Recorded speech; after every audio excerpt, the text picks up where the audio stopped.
Cannot record. Okay. Okay, so I'm gonna drop. Let me know if the session ends, but I think it will still continue. Okay. So I'm gonna leave. Let me know in the messenger if you're okay. Yeah, it'll be fun. But before I let you go, Sam, he gone. It's okay. You can tell Barry, you can tell Sam next time that he can actually send you a link as a co-host to start the meeting. He doesn't need to start the meeting.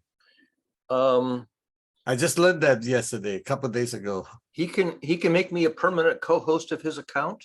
Yeah. Oh, I didn't know that. Yeah, he can. I don't know about permanent co-host. All I know is that he can send you a link that you can start the meeting as a co-host to start the meeting without him. That's what I will. Yeah, because he had to let me in. Because I joined and I know. I'm just telling you that on Wednesday I learned that because I have another group that my guy sent me a link that Sam, you go and start the meeting as a co-host because he authorized me to do so. I know that's possible. All right, we'll have to research how that's done. I'm guessing he's got to go to the Zoom website and turn on some obscure setting to that effect. Yeah, whatever it is, that's possible. Once you have that link, from now on, you can now be the co-host that started Zoom meeting, is what I know. And get myself in without him letting me in. Yeah. We need to find out how to do that because I know somebody else who needs to use that same feature. The Toastmasters guy needs to be able to let me. Well, that's not the problem. The problem there is that I'm not a co-host unless he makes me a co-host after I'm in. Got to figure it out. No, that's not it. As I say, it's different. Yeah. All right, we'll find out how that works if it's a new feature. Okay. Now let's see. Is it just going to be the three of us today? I don't know if anybody else is going to come. Who wants to pick a topic for today? Anybody want to do a check-in? Yeah, I think Joshua lays his thumb.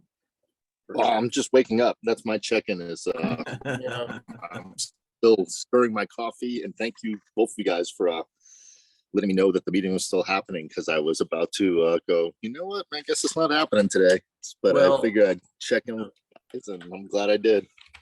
Yeah, and if for any reason we get interrupted, we can always Sam Chan. You can always in the messenger give us your Zoom coordinates in case we get interrupted and have to restart, but I don't think that's going to happen. Yeah, my link is always the same. Yeah, well, everybody's link is the same, but the thing is, like for example, I have a link where I don't have to be present for people to get in. Sam's got his set so he has to let somebody in. Yeah. I've got mine set so nobody has to be present, so they can have the meeting even if I don't ever. If I'm out to lunch, they can still, as long as they know my password, they're good. Yeah. I have the free account, so it only lasts for 40 minutes. Okay. And I try not to give away my password because of that. Yeah. That's good. Well, go ahead and check in if you have anything that you want to check in with. Okay. So I don't know if you ever go back to read the comments on the YouTubes.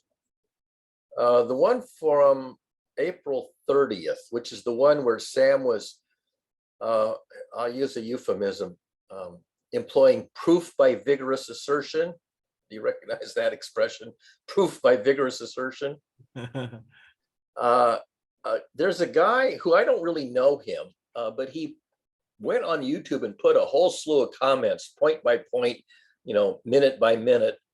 And he's also on this Mattermost CSC website. I don't think you know about Mattermost CSC. Anyway, his name, he goes by S. Kreutzer.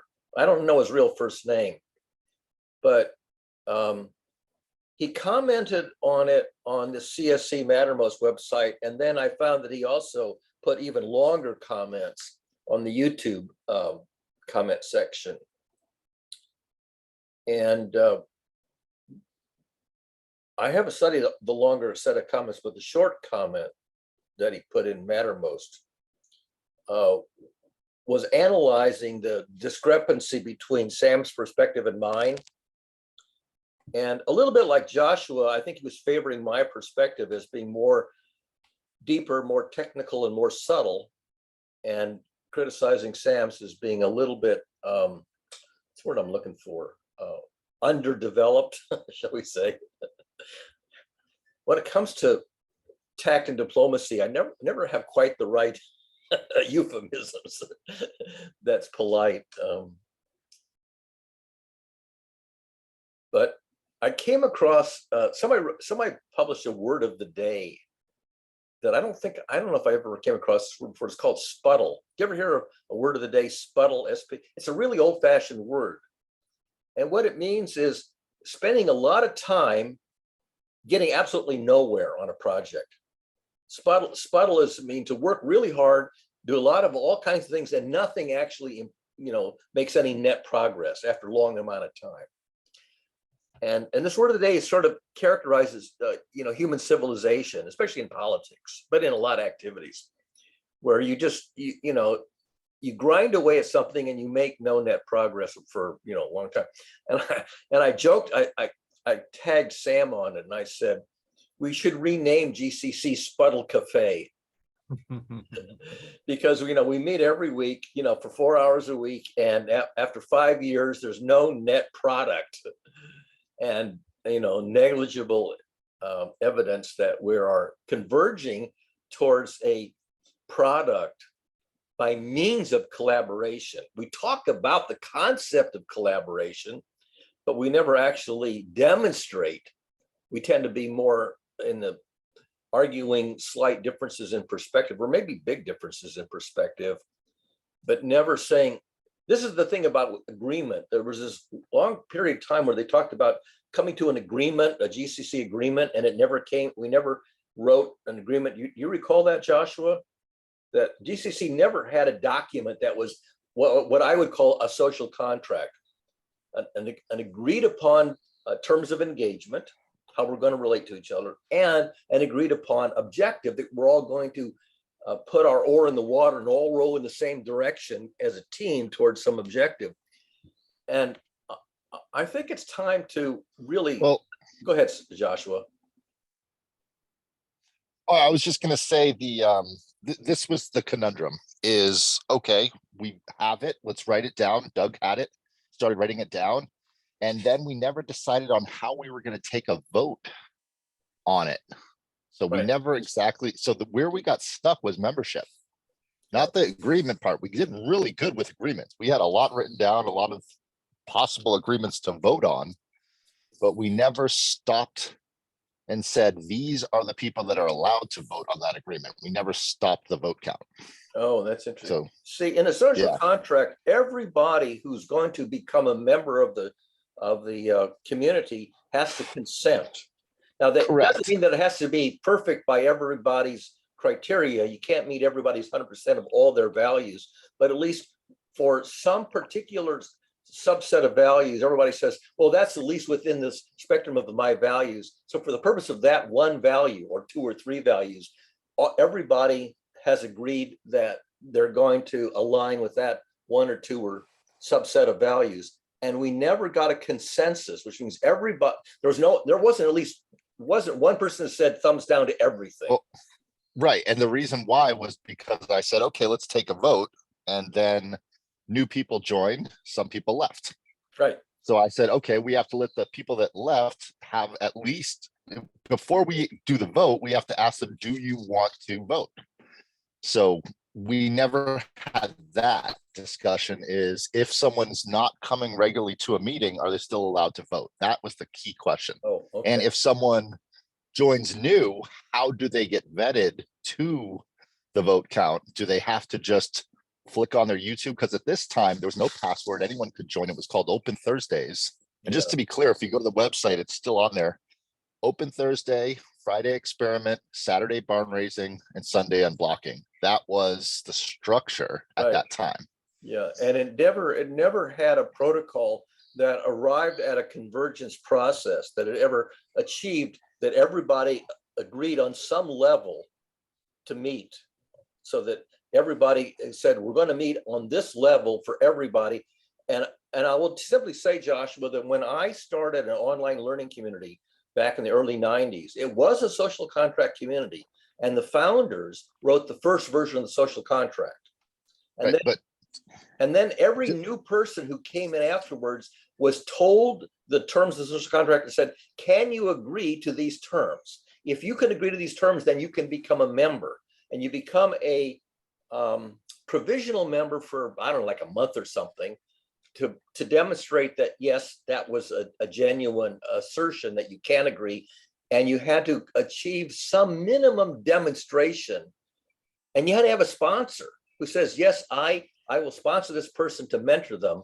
And then within a month, 2 sponsors had to say, yes, this person has demonstrated that they are in alignment with the social contract. Go ahead, Joshua. Thank you. I just wanted to, the reason I'm raising my hand is because you came in and told us this. We had at least, if my memory serves me correctly, 7 to 12 people that came in and gave the same speech. Not only did they give the same speech, they had different ideas of organizational structures and voting and ways to vote. Right. So what I think was the actual, if you were to bullet point this as what happened, was there was never a container. So the container was Facebook at the time. Right. I tried to create a container, just to let you know. I created a website. I gave everyone admin rights to the website. Everyone had access. Oh yeah. I didn't know that. Yeah, I even before I created a website, I created a project management system that everyone had a container and ability to say yes, no, and so the container we chose was Facebook. The person that started it was Aaron Perlmutter. He was the person that said, let's start this Facebook group. And so the question was, who gets to be the admin on the Facebook group? And Aaron put out a notice saying, anyone that wants to be admin can be admin. Just say, raise your hand and I'll make you admin. And so that's to this day. With no agreement. Which is really interesting. Aaron Perlmutter is one of the first people I know to create a multi-sig wallet in Bitcoin. He's went to Oxford. He's a mathematician, super smart guy. And he said, raise your, like, millennial style. You want to get this going, raise your hand. Anyone can be an admin, and no one has power over anyone. So this is a guy, Aaron, the biblical male Aaron name. So Aaron Perlmutter is clearly Jewish. He's got a Jewish first name and a Jewish last name. It's kind of strange that he might be let anybody be an admin without at least presenting your credentials and your set of values. I mean, well, the whole thing was strange. When I first got here, I was invited by a Russian lady who invited me to the GCC, and it was open Thursday, so anyone could just come and disrupt the entire meeting on Thursday. That would happen every so often. Even we started getting the trolls come in and start doing pornography and stuff like that. Geez. Another thing now, Joshua, I don't know that you probably don't follow stuff on Facebook anymore, but in the last few days, and I think Sam Chan may have seen this, Sam posted a couple of items on voting systems and conundrums in voting systems. Did you happen to see any of that? No, I'm not following Facebook. Okay, you're right. So it goes all the way back to the Marquis de Condorcet, who found a voting paradox. The initial voting paradox was found by a guy named Condorcet, Marquis de Condorcet. And after he identified his voting paradox, there emerged several other slightly different, but fundamentally the same problem, that you can't come up with a voting system that meets some minimum criteria that everybody thinks it should meet. And finally, and Sam had sort of found this, there was a Nobel Prize winning economist, happened to be at Stanford. In fact, I actually met him there one time. Kenneth Arrow was a Nobel Prize winning economist who wrote a very slim volume called the Arrow's Impossibility Theorem. And he set, I think, 5 or 6 axioms or criteria that any voting system should reasonably conform to. And he made a list of things that you want a voting system to conform to all these, and he proved that there does not exist any voting system that can jointly, oh, look who's here. Kayla's here. just to finish the sentence, Arrow proved that there does not exist a voting system that can meet all of these 5 or 6 realistic voting systems. And that became a main module of social choice theory. Social choice theory says, how do you take the preferences of a bunch of individual people? Everybody can rank their values or rank their choices. And then how do you take the individual rankings and amalgamate them into a group ranking that meets some criteria that everybody, would see? He proved that doesn't exist. And so the notion that there does not exist a voting system that's logically and or other words, emotionally in some sense, consistent, is a well-known conundrum in social choice theory. Sam didn't seem to be up to speed on that work. I've studied that stuff all the way back in the 1970s. Let's stop and say hello to Kayla and let her check in and turn on her camera for her smiling face. I'm not going to turn on my camera. You don't have your makeup on today? You don't have your face on today? No, I don't have my face on today. You want to say hello? We haven't seen you for like a month or 2. Yeah. Hi, it's been a while. Just been really busy doing the mom thing. As one person put it, I mom really hard. They say. You're down to basically momming just the younger boy, aren't you now? I am, but then I've got my full-time job as the development director for my organization that I've been with since I actually started the Global Challenges with you guys. So I've been with that organization for almost 3 years now. We just lost Joshua. I wonder if he's going to come back on his other. And then, so I'm starting the fundraising plan for that organization. And then this other organization I'm still grant writing for. So they're more of a seed fund, very young nonprofit organization, but they help victims of sex trafficking. And they want to put this app out that will help somehow, with global healthcare.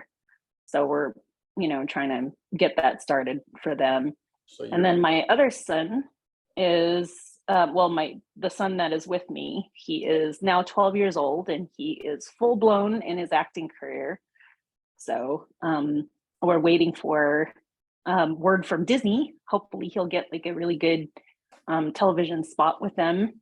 And my older son is now with me. He's 15. He just started to, for a month. Oh, for a month. Yeah. So I've been kind of trying to teach him how to drive. I'm eager to stop driving. That's a challenge. I am done with driving. I put 30,000 miles on my car, and that is it's like 1 year new. I bought it in February of 2022 and it's got 30,000 miles on it. That's so a lot of driving. 15,000. Yeah. That's more than 1,000 miles a year. More than 1,000 miles a month. Yeah, that's how much I drive. I'm just so over it. Yeah. That's why I'm just like telling my older son, can you learn how to drive now? So that way when you get your permit, you can just drive. And then when you get your license, I can give you a car so you could drive it yourself. But I'm assuming in these next couple of years, we'll still have to pick him up from Long Beach because that's still, 2 hours away in traffic. That's a long amount of driving. It is a lot of driving, and I'm just so over it. Yeah, I'm just ready to. My younger son, they were saying that if he gets television episodics where he's working, throughout high school, they were just like, we could do an accelerated program with him and he could graduate high school in 2 years. I'm like, boom, there you go. No more fucking school. So I don't have to drive you anywhere. So I'm half kidding, but I mean, it's an alternative. Yeah. So that's my check-in. Okay. Josh's iPad died. He says he's coming back. He has to probably plug it in or do something or get it on a different platform, but he'll be back. He ran out of juice on his iPad. Oh, I don't care. There he is. Let him in here. Sorry, Josh. You can say sorry to him once he's back. There he is. Now you can say sorry to him. Oh, perfect. Wait till he gets his audio. His audio's not connected yet. Oh, good. We don't have to say sorry then. Yeah, he's still connecting the audio. Let's see if that goes through. Now he's there. Okay, welcome back. Did you plug in your iPad or get your? I think it overheated. It's so hot. I just built this new shade structure behind me, this weird dome looking thing. Yeah. And the iPad was not in the shade. And I think it just started to collapse. Yeah. So Kayla was just giving her hopefully it check in. stays good. I've got my Kayla just filled us in with her activities and what's going on with her two boys. One is learning to drive, and the other one is becoming an actor at Disney. Maybe they're hoping. Hopefully, Yeah. crossing my fingers. Oh, congratulations, Kayla. Kayla, did you want to nominate a topic before we finish off the one that Josh and I were discussing? No, Okay. I'm good. Just, you know me, I just like to listen because Yeah. So that's what I do. So I don't know if Kayla, if you've been following the traffic on Facebook, because the latest one in the last week or so is that Sam was doing research on voting systems, and he was discovering something that's been known actually for decades, that all voting systems are fundamentally flawed in some unacceptable way, and there's no way out of it. And this gets back to why GCC never voted on a community agreement or social contract or any idea on what everybody was going to collaborate on. So they've been talking about collaboration and collaborology. The ology means talking about, not necessarily doing, just talking about. That's what theology means. It's like theology is talking about God without necessarily understanding what the thing is that you're referring to actually is, or what can exist or does exist or whatever. So collaborology is talking about collaboration, but ironically never actually agreeing to collaborate on anything concrete that everybody was actually going to work on as a team. We never got to identifying. And Sam Chan has been trying to come up with a suggestion that at least two of us, maybe just Sam Chan and me, would collaborate on. Because as a group, GCC never arrived at an agreement or an activity, a project where everybody was going to sign up to play a role in reaching some joint objective or goal.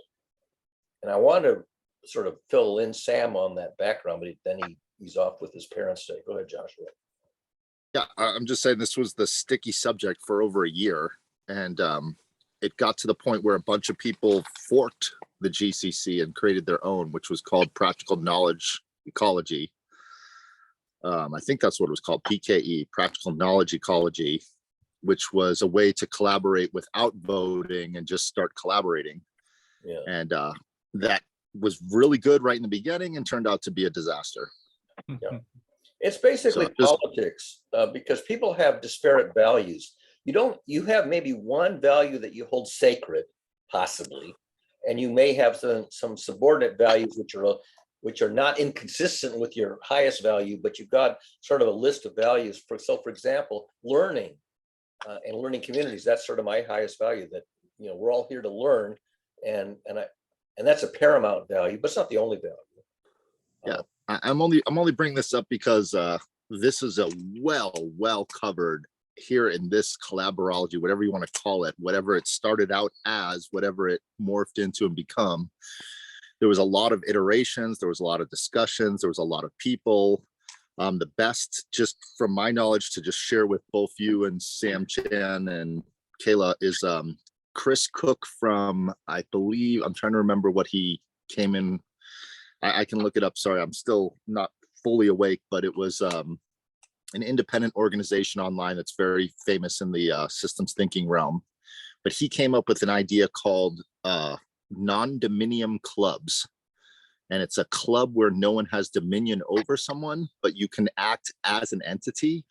And it was that was the best that I saw out of all of the proposed ideas from maybe you remember this, Barry, it was holographic organizations, I think it was, or hola something.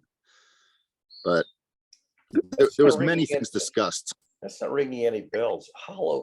There's holomorphic, holographic. I don't know. Nothing's coming. There were that fits many that. different diagrams of structural ways.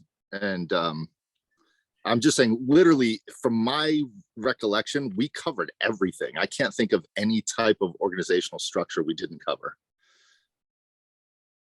Yeah. Well, I mean, in the world of community building and politics and organizational theories, there's lots and lots of ideas and organizational models. And like, for example, the kibbutzim, the kibbutz in the early days in Israel, these were little collective communities where everybody had a vote and everything was owned in common. So it was a communistic system. Everything was owned in common, but it was a democratic one where everybody had a vote in how to organize. And these were small communes, kind of agricultural communes or some kind of commune in Israel. That was sort of the best demonstration of a social contract community, but they were tend to be pretty small. And I think in general, social contract communities can't get too big or they get to be too disparate and too much infighting where you can't agree on anything. Go ahead, Joshua. Well, just in sake of moving forward, Sam Chan, is there a model that you would propose? Or I'm curious, just to move forward, I'm open to anything and everything, and I'm willing to try one at a time even, and fork it off and say, okay, if this is working for everyone here, great. If it's people, raise your hands. Who is it not working for? You want to fork and do that? Let's try that one. That's the whole concept of I thought it was brilliant. Thursday is open. Anyone can join. There's no, you don't have to be a member. You don't have to be a voting member, but Friday is the experiment. So you do have to agree and try something, a structure. And then Saturday you actually do it. And then Sunday is, if people are arguing and bringing that into the group, we unblock that on Sunday. I thought that was a brilliant system of systems, if you will. So I'm curious, Sam Chan.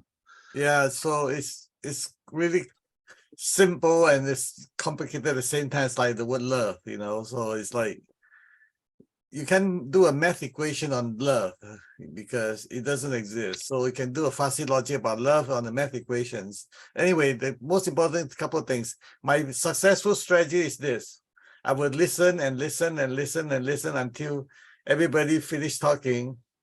Then I figure out what they have tried the 99 ways that it's not working, and I'll give you the 100th way that may be working, higher chance than the 99 you have tried so far. So that's my successful strategy that works for my family and my employees and all the people I work with. So that's that. The second thing is I'll talk about Sparta, right? In Chinese, we have a word for it. We call that blindly busy. Busy, blindly busy, depend which way you want to look at it. It's blindly busy. So it's like you just walk around and then no pleasure. And the third thing I want to talk about is that I repeat this many times here, is that unless there's a destination that we agree on, why bother to start driving? You know, we need to agree on that destination. And then we need to, after we have the destination decided, then we can approximately, it's like, okay, what the criteria, the parameter we need to go there. And then in the many of the discussion I have, it's so scattered that it has no meaning. You can't really build on it from that perspective. So the best way I would suggest this is anytime there's a topic go out, we will try to make the mathematical equation out of it, because the mathematical equation is really logical. Like what it's about, you don't call a person stupid all they do because let me say this way. Yesterday when I was driving to work, there's a truck in front of me. And the truck has a sign on it. I'm going to read it from my posting on Facebook. So let's see here.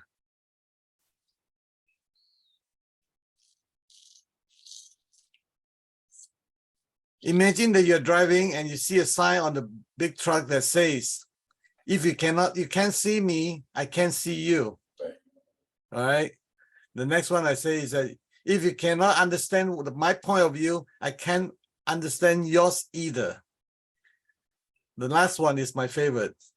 if you judge me, what do you think I need assistance with? Yeah. Yeah, actually that first one.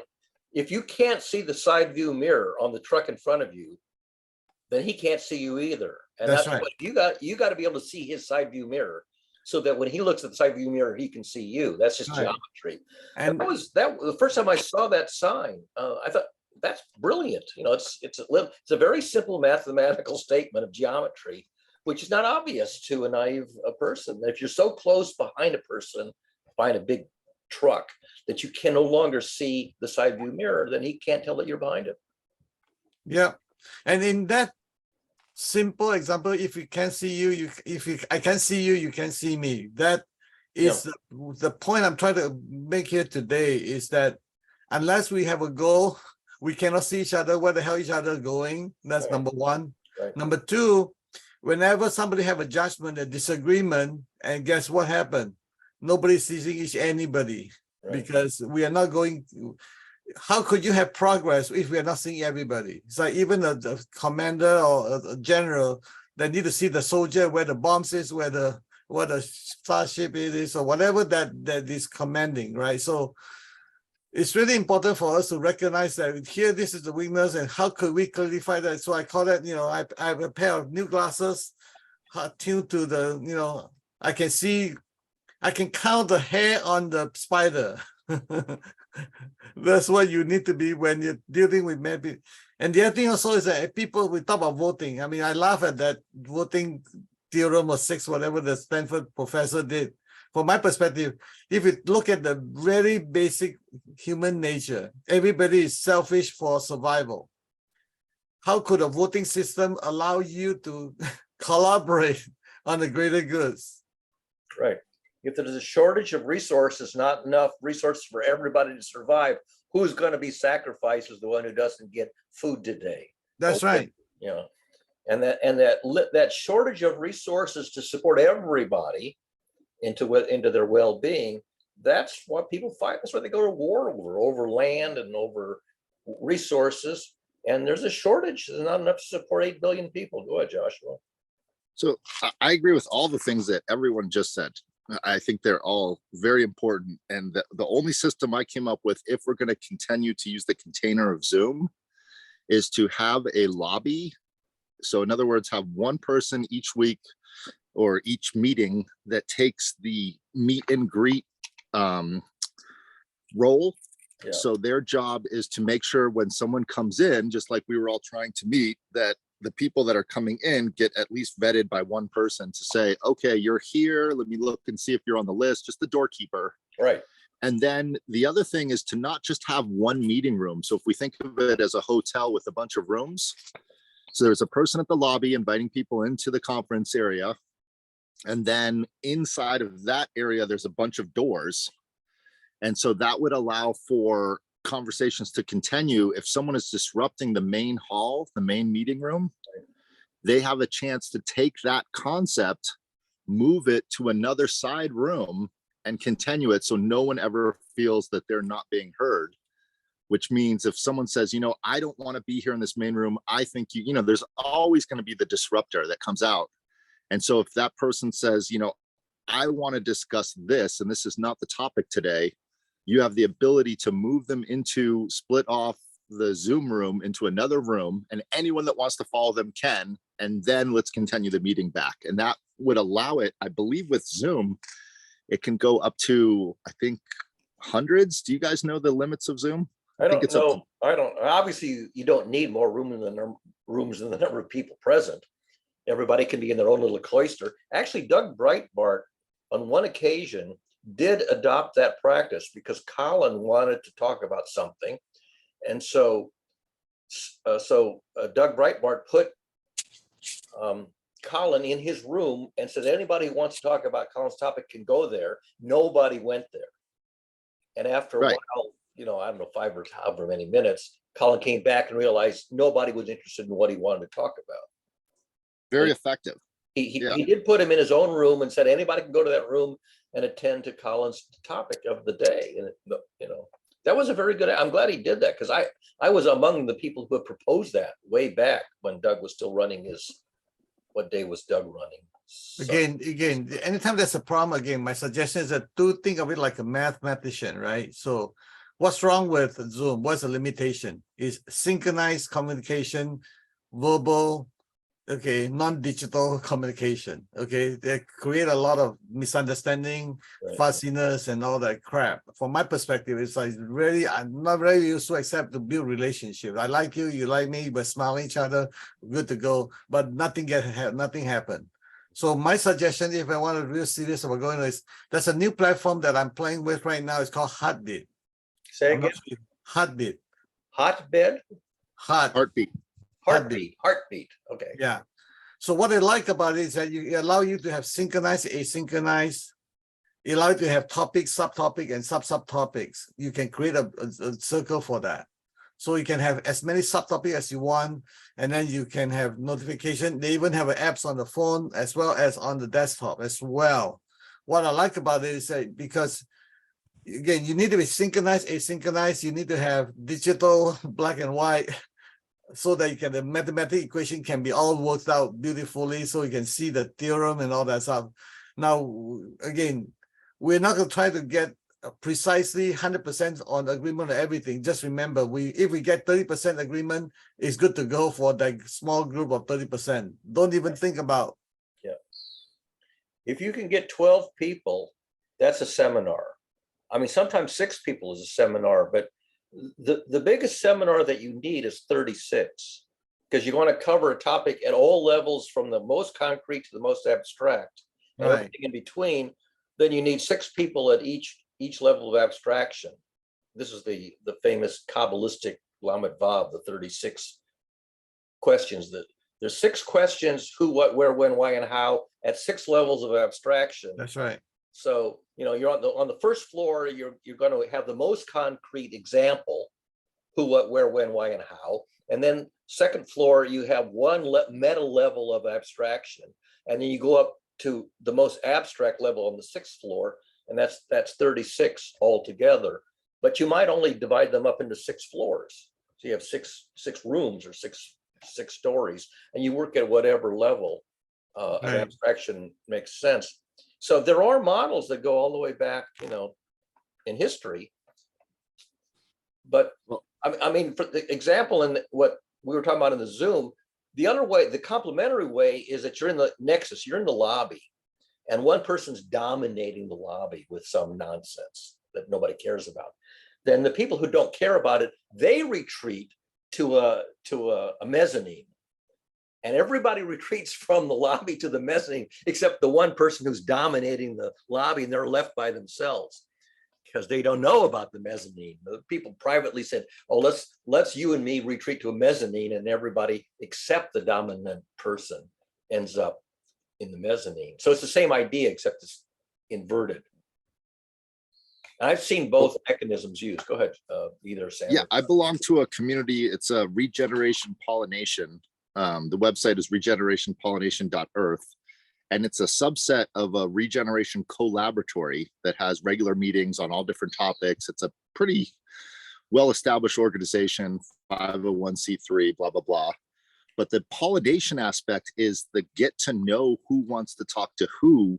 And it's was being run every other Friday. And I think now it's still every other Friday for 2 sections of the planet. So the, you know, Australian oceanic area, India, Japan, and North America and Europe have 2 separate meetings. And so yada, yada, yada, you go there, everyone meets in one room on Zoom. And then they use the algorithm to break people off into either dyads or triads. And Right. they call it speed dating or speed meeting. Right. So it's very effective. It's a little, it'd be nice if it was longer than 7 minutes, because you start to like someone and you're like, oh, we were going back into the main room. But it pushes you out. Everyone agrees. They go into a one-on-one with someone. Hi, why are you here? What are you trying to do to regenerate the earth? Here's who I am. Here's who you are. Hey, let's exchange emails. Great. And then we go back to the main room. And then we introduce a person who's like an administrator, someone who's been there for a long time. what they're working on, who they are, and then we split back out. So it's a speed way of meeting everyone around the world, and it's very effective. It works great. The only problem is if you want to continue, it's hard. So what we do is at the end of 1 hour, everyone that wants to open up a general discussion can, or we go off into side rooms and have side discussions. Yep. So, and then we do that for another hour. And then if anyone wants to stay, they can, or if they want to close it, they close it. And it's pretty effective. I've been doing it for a couple of years now, but it's a good side thing so that people don't disrupt the actual meetings of the co-laboratory where they can meet and greet and do all of that off on the side. So if there was that type of thing to help bring, like, hey, I want to come into GCC. Every time anyone ever came into GCC, we had to stop the whole meeting. Who are you? What's your story? It was just so disruptive and hard to onboard people here at GCC. Yeah. I think the name global and collaboration is an oxymoron. You can collaborate on a narrow topic with a small number of people, but 8 billion people global collaborating on something in common, I think it's going to be the empty set. I think the intersection of the ability to collaborate and the largest number of people is essentially the empty set. 8 billion people are not going to find one thing to collaborate on. Well, regenerating the earth is the thing we collaborate on. So there's a lot of people that want to do that, and the word permaculture is a dirty word in that group. It turned into but there's a lot of permaculture people all over the world that are working in everything from the ocean to farming to tree planting to food resources, etc. So Joshua, just now you talk about matchup. So that's a feature in that heartbeat feature is matchup. So the beauty of it is that you can continue later on again. You can match up and rematch up and rematch up again and again. So you can set it up as well. So again, the feature you're looking for is all there. Again, I'm looking for a digitally way to be more precise for the structure so that you can fulfill all the requirement that's needed to build a community in such a way that's asynchronous and synchronized, in such a way that's digital is more accurate, and you can literally build the, I don't know what you want to call that, try out. Yeah, there was a gentleman in GCC that built an app just like that called Sutra. I think it was sutra.co. And it was exactly what you talked about, Sam Chem. It's exactly, you can come in, it's asynchronous, synchronous.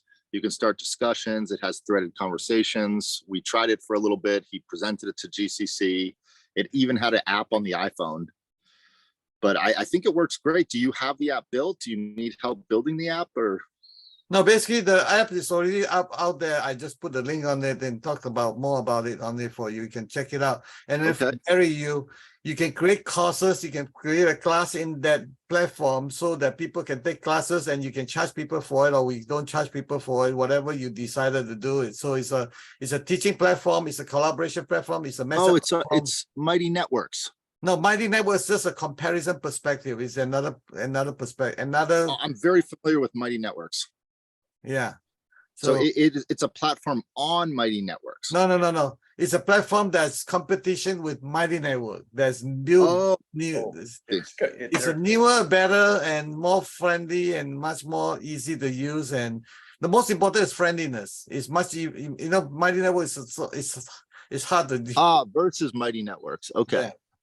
Yeah. So Mighty Networks is supplanting or outperforming Mighty Networks. It's a better implementation or a great. Because I'm not a big fan of many times. Yeah, Mighty Networks.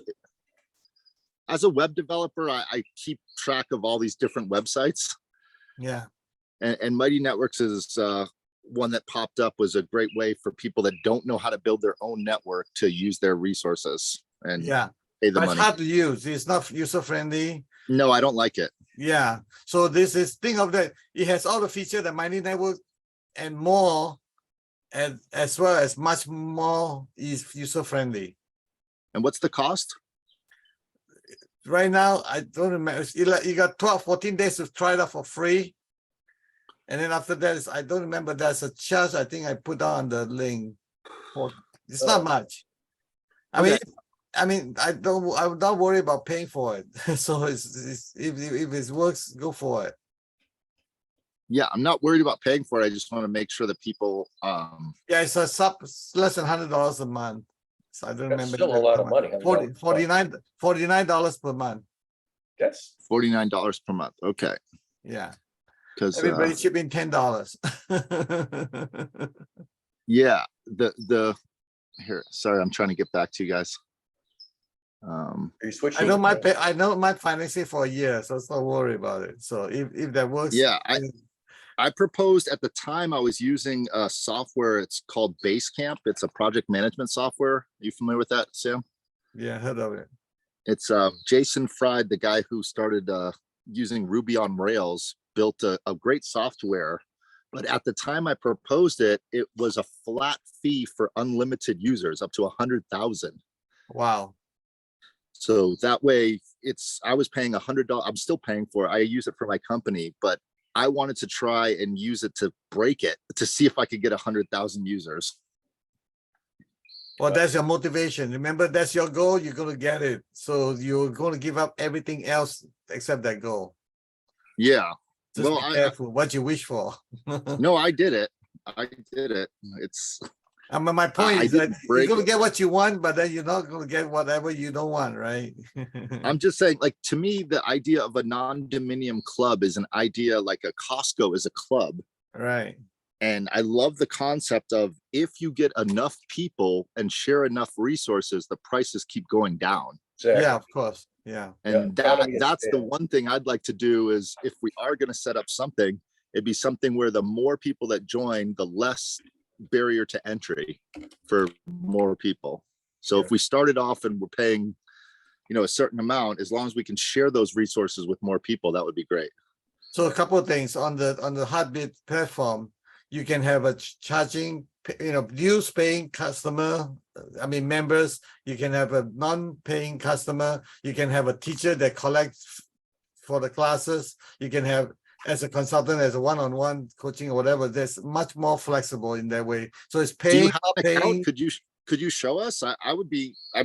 To me, the container is the first thing, and then the structure inside the container. Would that be? What do you think, Barry, is a way to move forward? Yeah, the organizational structure that has some real estate, call the container some real estate, abstract real estate, and then an organizational model. So, for example, in America, which is in a piece of real estate, in North America, we've got a capitalist republic. Theoretically, it's a republic, but in fact, when they created the republic, Ben Franklin explained to the lady waiting outside the door, what have you given us? And he said to her, "Madam, we gave you a republic if you can keep it." Right. Which we can't, because the republic is basically it's become a dysfunctional organizational model, progressively corrupt and dysfunctional. And that's the problem, is you can create an organizational model, then people will figure out a way to corrupt it, to exploit it, to find its weaknesses, and then make it do things that it was not supposed to be able to do. Go ahead, Joshua. Yeah, and if you look at that as a physical structure, if someone starts chipping holes into your walls that you're building, right, then there can be people that go and repair it as fast as it's being chipped out. So you can overcome those things if you have something in the bylaws, something written that when that happens, we're expecting it to happen. We have a goal. We know that's going to happen. These people will come and repair the wall. Tikkun Olam, healing the world. Look what's happening in France. I don't know if you followed the news the last few days, but there was an occasion where a police officer shot and killed a 17-year-old Arab youth on a traffic stop, and the whole bloody country in France, went into riots. I think 1,000 people have been arrested in a bunch of cities in France, and the police culture, went over the line, went over some emotional line, and there was a reaction of riots and violence. And this is the problem of if the regulatory mechanism doesn't work, for example, the police culture or whatever your regulatory mechanism is, if it starts failing, then you go into a chaotic mode. And this is happening. All regulatory mechanisms have an Achilles heel, have a failure mode. And when you cross over to the failure mode, then you get, this chaotic phase. We had it happen in Minneapolis. It happened in the civil rights movement back in the 60s. We have all these examples of the regulatory mechanism, societal regulatory mechanism breaking down, failing either from corruption or incompetence or whatever. And then you got riots in Watts back in Los Angeles. We had the riots in Watts, you had the riots in Newark. You had you have some event where the regulatory mechanism fails, and then you get haphazard violence. So You're muted, Sam Chan. You're muted. I just put down the website on the chat. That's heartbeat.chat, and you click on the resources. It has all the demo video and have all the information you need to know. But I just logged in. Sam, it's asking me for which community and community name and community URL. Do you have that picked out already, or we need to work on that? I didn't do anything yet. I did one for Okay. my Conscious Leadership Guild team, and that's member only thing. So I can't share that with you. Sorry. Okay, well, I'm just gonna stop here because I don't want to create a separate community. I want to join with the one together. So I'm gonna stop. Right. So basically at the Nexus, you have to know that you have an invitation to some specific sub-community. Right. I mean, if you remember, those of you who are old enough to go all the way back to Usenet, and Usenet, Net News, and Net Groups, and the biggest group by volume was Net.Flame. And anybody could go to Net.Flame and bitch and bitch and bitch and rant, and nobody read anything. It was a core dump. You puked into Net.Flame and got it out off your chest, and it was the biggest group, and nobody read anybody else's puke-worthy rant. But the small groups are the ones where people are actually learning with and from each other. I mean, something happened in this group, I think it was a Saturday group, a few weeks ago, where I said, the reason that I come to groups is because I'm an educator and I want to help people learn what they want to learn, even if it's not anything that I happen to have any depth in. And one person says, I'm not here to learn, and I particularly not here to learn from you. And I go, what am I doing here? Well, just to share what's been going on in my mind is I would love to just change my website is my name right now. It's my web development business. And my dream website would be just a picture of me, my head opens up and it's spilling down into the page. And you see a bunch of blog posts of different ideas of things to learn. And I would call it a multiversity instead of a university. And just say, these are things I personally want to learn about. And if you want to learn with me, then let's learn together. Right, exactly. That's co-learning. That's not teaching. That's co-learning. Yeah, and co-learning, there's a difference not because if there's a topic that I want to be the sage on the stage, that's teaching. If I want a topic where I'm here to talk about anything you want to talk about and help you clarify your learning, and I'm a facilitator of your learning, you're going to set the agenda. That's different than I want to teach this subject. Yeah, I want to preach and teach this subject. There's a huge difference between being an educator who helps people learn versus being a teacher who has a syllabus and an agenda. By the way, I have one of my websites, one of my blog sites is called the Gallimaufry. Gallimaufry, we used to do word of the day way back when I was in grad school. And one time I came across this word, Gallimaufry. It's a British word. And it means a mishmash, a hodgepodge, a jumble. There's actually a meal where you make a meal where you throw all kinds of stuff into the pot that you think will actually go together. And Gallimaufry was a stew of random stuff. That's where the name came from. But then by metaphor, it became a mishmash, a hodgepodge, a jumble of anything. And one of my blog sites is called the Gallimaufry. And in fact, on my door at Bell Labs, I put up on my door, the Gallimaufry B Kort proprietor. We're here to solve any problem that you want to bring to the table, because that's what we did at Bell Labs. And so you can actually have a site that says, bring us your issue and we'll help you think it through. Yep. That's what I mean, my business is technically web development, Yeah. My core competency is marketing, Yeah. but my real job is a consultant to help people learn Exactly. how to grow their business. Right. Exactly. One of the very first radio call-in talk shows was on KDKA in Pittsburgh. Now, KDKA is a famous call letter for AM radio station, because it was the very first AM radio station in America. And normally stations on the east side of the Mississippi begin with W, and those on the west side begin with K. There are two stations which don't meet that criteria. In Philadelphia, no, Pittsburgh. In Pittsburgh, there's KDKA AM radio, and in Omaha, there's WOWTV. And they don't follow the KW division on the Mississippi River. I actually worked, because I lived in Omaha, I actually worked at WWTV, which was the first TV station west of the Mississippi, and had a W prefix. And I used to listen at night to KDKA, because you'd get the half continent skip. And on KDKA in Pittsburgh back in the 1960s or 50s or 60s, there was a show called Party Line. Party Line was the very first call-in program.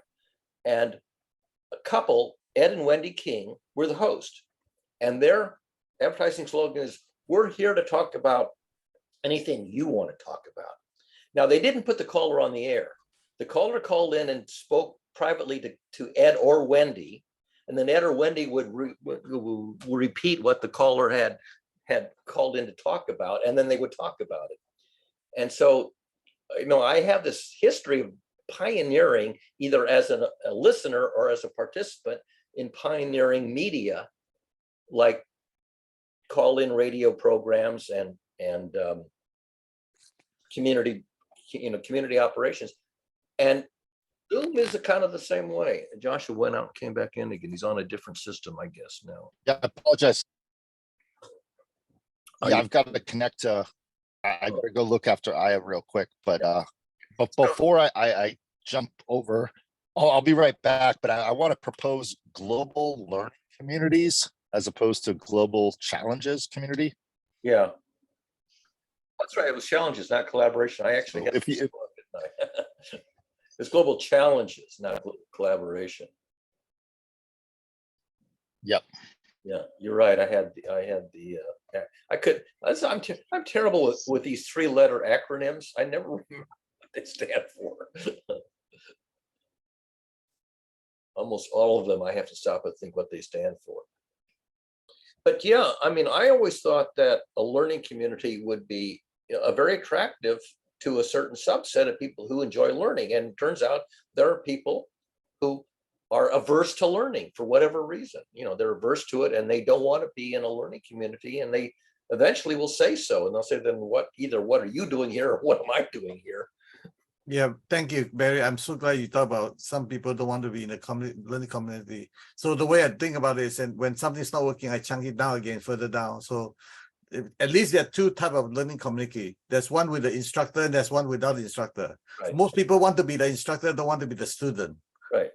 So you have to give up your instructor seat. They say, okay, you be the instructor and you're the troublemaker, so you are the one that now lead the class or whatever. Anyway, so the role had to be switched. So I was once told that some people love to be the kindergarten teacher, because you stand up and all the little one and you listen to me, I'm the king or the emperor or whatever, the empress.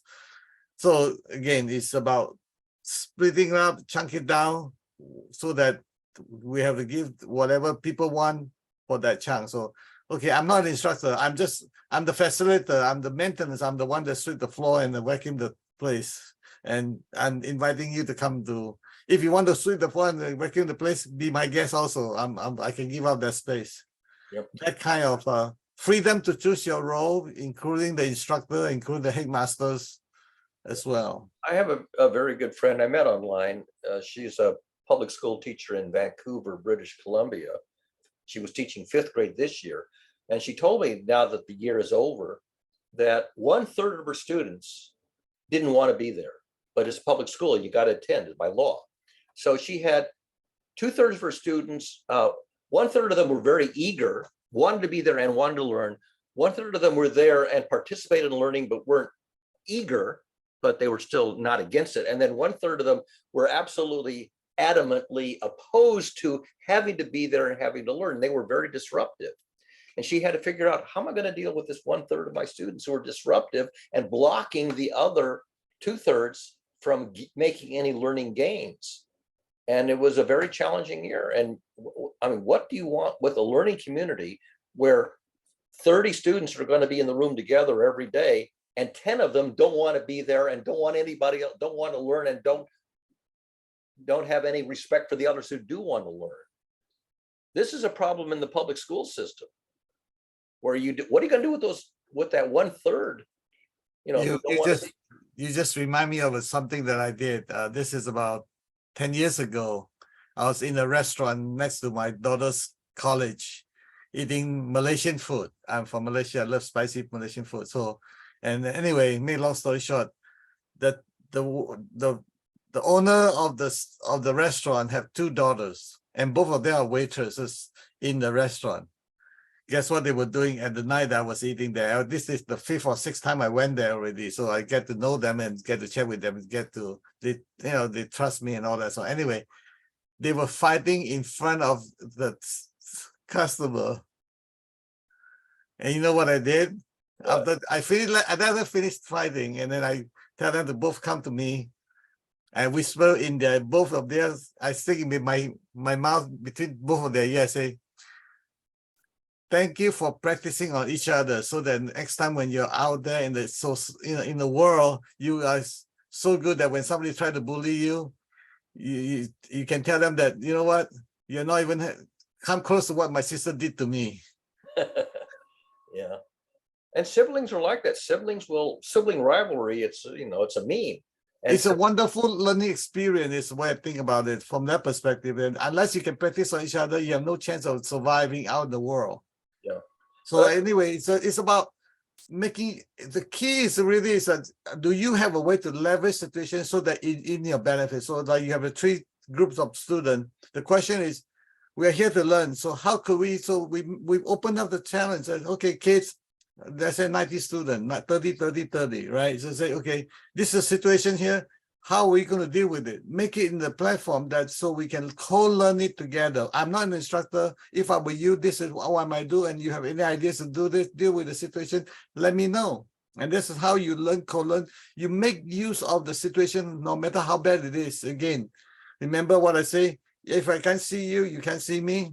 I don't have a judgment about the kids that making the trouble. I welcome them because they create a real life society problem today. Unless you know how to deal with the situation, you don't stand a chance. You can walk away and try to suppress it. You can say, I kick you out of this class. It doesn't work. A very popular kind of daily television entertainment is called a soap opera. A soap opera, you typically have a cast of about 6 characters. Right. And every character has something that they really are pursuing. And collectively, for every one that one character is pursuing, there's another character on the opposite side who's going the other direction. So everybody has an antagonist, and you have this vexagon model where there's no one thing that they all agree on, and for everything that any one person wants, there's somebody who wants the opposite, and that's called a soap opera. And what you find is that as soon as you have more than 2 or 3 people, you probably for sure have a soap opera. And 2 people can also be a soap opera because they want the opposite. They don't have to be 180 degrees. If they're 180 degrees opposite, that's antagonist, protagonist.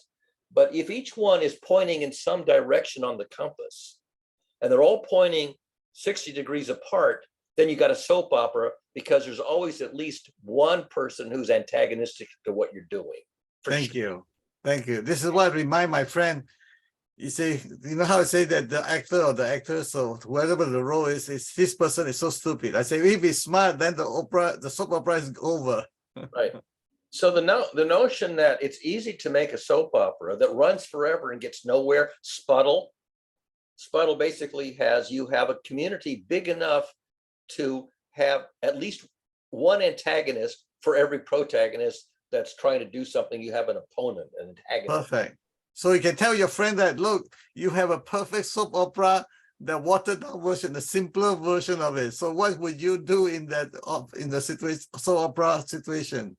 Enjoy being a director. Yeah. So what you do is you recognize the phenomenon of a soap opera, Right. and you turn the soap opera, the real soap opera, you turn it into art. You turn it into entertainment. Beautiful. What you do is you take the actual one, which is poorly expressed. People are yelling at each other and hitting each other in the nose, and you turn it into art, and then you sell soap. Yeah. It turned into an entertainment to literally sell soap to your customers. And that's where the term soap opera comes. And turns out that almost every community on the internet that I've been in has at least some soap opera aspect to it. It's happened here where Sam and I have been at Loggerheads and became a Shreklish. Shreklish is a Yiddish word to mean. Shrek is dreadful. Shreklish just means dreadful. You get a dreadful soap opera that's not entertaining and it's not getting anywhere, and it's a recurring phenomenon. And all you can do with the Shreklish soap opera is turn it into good art, to make a good drama with good actors who are collaborating to produce a successful soap opera that you can entertain people with and sell soap, but nobody learns anything. At the end of the day, it's just entertainment. It's a pastime. It's like baseball. It's a pastime. Are you sure nobody's learning anything? Well, they're learning, basically, they're learning what makes a soap opera an artful entertainment. So you're learning how to put the other person down in a way that's at least amusing to an audience, if not to the person you're putting down. Don't you think this skill will be useful in the survival in this world? Yeah, basically you learn lines. You learn the lines of the put down. So when the other person is antagonizing you, you say, "Far be it for me to use you for such tumid balderdash." You learn some silly line, that the person goes, "What did he say?" But it was a put down. But it was put down in such a way that it was an insult. They say diplomacy is a way to tell somebody to go to hell in a way that they're looking forward to the trip. This is a line, I think, from Winston Churchill. How to tell somebody to go to hell in such a way they're looking forward to the trip. And so is that anything useful to learn? Well, I suppose if you're going to be in politics and survive and produce no product except, how to tell somebody to go to hell. Personally, I don't know that that's anything I want to learn, because what am I going to, I want to learn how to actually promote the advance of civilization. And I have the idea of the advance of civilization, and I can maybe advance a few people, but not civilization itself. I once have an employee that reminded me that he take an acting class. So it's like, wow, that's a great idea, because now your personality, your presentation is now multimedia, more flexible in terms of reacting to and situation that you can still smile as you get mad. It's a skill that you need to practice. I mean, look at Kayla's younger boy, the 12-year-old boy. He's learning to be an actor at Disneyland and Disney Studios. And what are the fairy tales? All the Disney stories are about conflict, where you've got the good guy and the bad guy, or the protagonist and the antagonist, and you're exploiting this phenomenon in a very cartoonish and entertaining drama. And here are the youngsters of the 21st century learning to play the role of a character in a soap opera. That's how you're going to make a living. You're going to act out one of these roles, and so you're feeding people entertainment. At the same time, also the same skill, you can use it for your own daily activity, conflict resolution as well, because you are more flexible in presenting yourself, is what I'm saying. Right. So, and I sort of have mixed feelings about that, because there's a book by, I can't remember the author now, but there's a book called Amusing Ourselves to Death. Neil Postman, I think, is the author. I think it's Neil Post. Neil Postman wrote a book, this is like 40 years ago, called Amusing Ourselves to Death. And it's about how to create content that's entertaining. People will spend money to buy it, and you're amusing people, but we're all dying because we're not actually learning to create anything that's going to sustain us for the, it's like rearranging the deck chairs on the Titanic, you know, we're amusing ourselves as we sink. And his point is makes sense. You know, you can create entertaining amusements, and we spend our whole life being amused and entertained. And if we die, we haven't produced anything that's going to sustain human civilization or society after our time on the planet. Are we amusing ourselves to death? That's a systems thinker's concern. Well, I rather amusing myself to death than not amusing myself and get into something other than amusing. Yeah. I mean, the comedians try to amuse people by telling the truth in such a comedic way that people actually realize, you know, he's got a point here. He's really got a point that, you know, it's funny as hell, all these dysfunctional things that we do, but you know what? If we don't fix them, we're doomed. They're like the prophets. The prophets say, if you keep on doing what you're doing, you're going to be doomed. And the comedians are like prophets who tell the same story, but they tell it in a funny way, so that the audience will actually pay to listen to them. Based on my observation, a lot of comedians they're going to extreme, what should I say, extreme situation where they are so painful that they have no choice but to, you know, come out the opposite side. Oh, Kayla's got to go. You want to say? Oh, she left without actually turning on her microphone to say goodbye. Well, at least Kayla showed up. I hope we didn't bore her to tears. At least she said she has to go. So, and I can believe that because she's so busy with her children and her activities that. Yeah, she's busy mom, definitely, no question about it. So yeah, so down through the years, the sages have, you know, tried to make prophecies which were true and people would listen to them and maybe change. So they would do less and less of self-destructive and collectively destructive behaviors. What is that toy you got there, Joshua? Is that like a handball racket? On the beach, but Aya calls it her ice cream cone. So she's What is it? Ice cream cone. What's for a little ball at the beach to play in the water. Oh, okay. It is like a little racquetball thingy. Yeah. Little racquetball thing, but she calls it an ice cream cone. So she's Oh, okay. ice cream cones. But Yeah, visual metaphor. Anyway, I think I've gone on too long on this topic and probably boiled. I'd like to move the topic to the intersection of what we all have in common, because we're discussing learning. Me, that's what it's whittled down to, is from what I know of Sam Hahn and meeting you, Sam. We're learners. We want to learn, and I that is an intersection that is clear. Like, do you want to? Because it's also open. Yeah, and what I want Doesn't come under it. is why is the learning process so erratic, and how can we make the learning process both entertaining and fun and effective? Because we can do things that are fun or entertaining but not effective. We can do education that's effective but it's not fun, and people wander away. So how do you get an educational activity that's pleasurable, effective, and fun? And the answer is, I can sometimes do that with one or two people, but I have not learned how to do it with the community, with more than a small number of people. There's always one person who's bored or antagonistic or whatever, you know.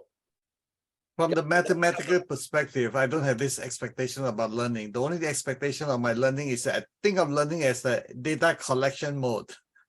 You give me one more data that is maybe useful in my future interaction with the same situation. So Yeah, I call it data collection mode. It's that's it's not about learning. That is, you're assembling a jigsaw puzzle, a private jigsaw puzzle. Yeah. I can get enough insight into the structure of your jigsaw Right.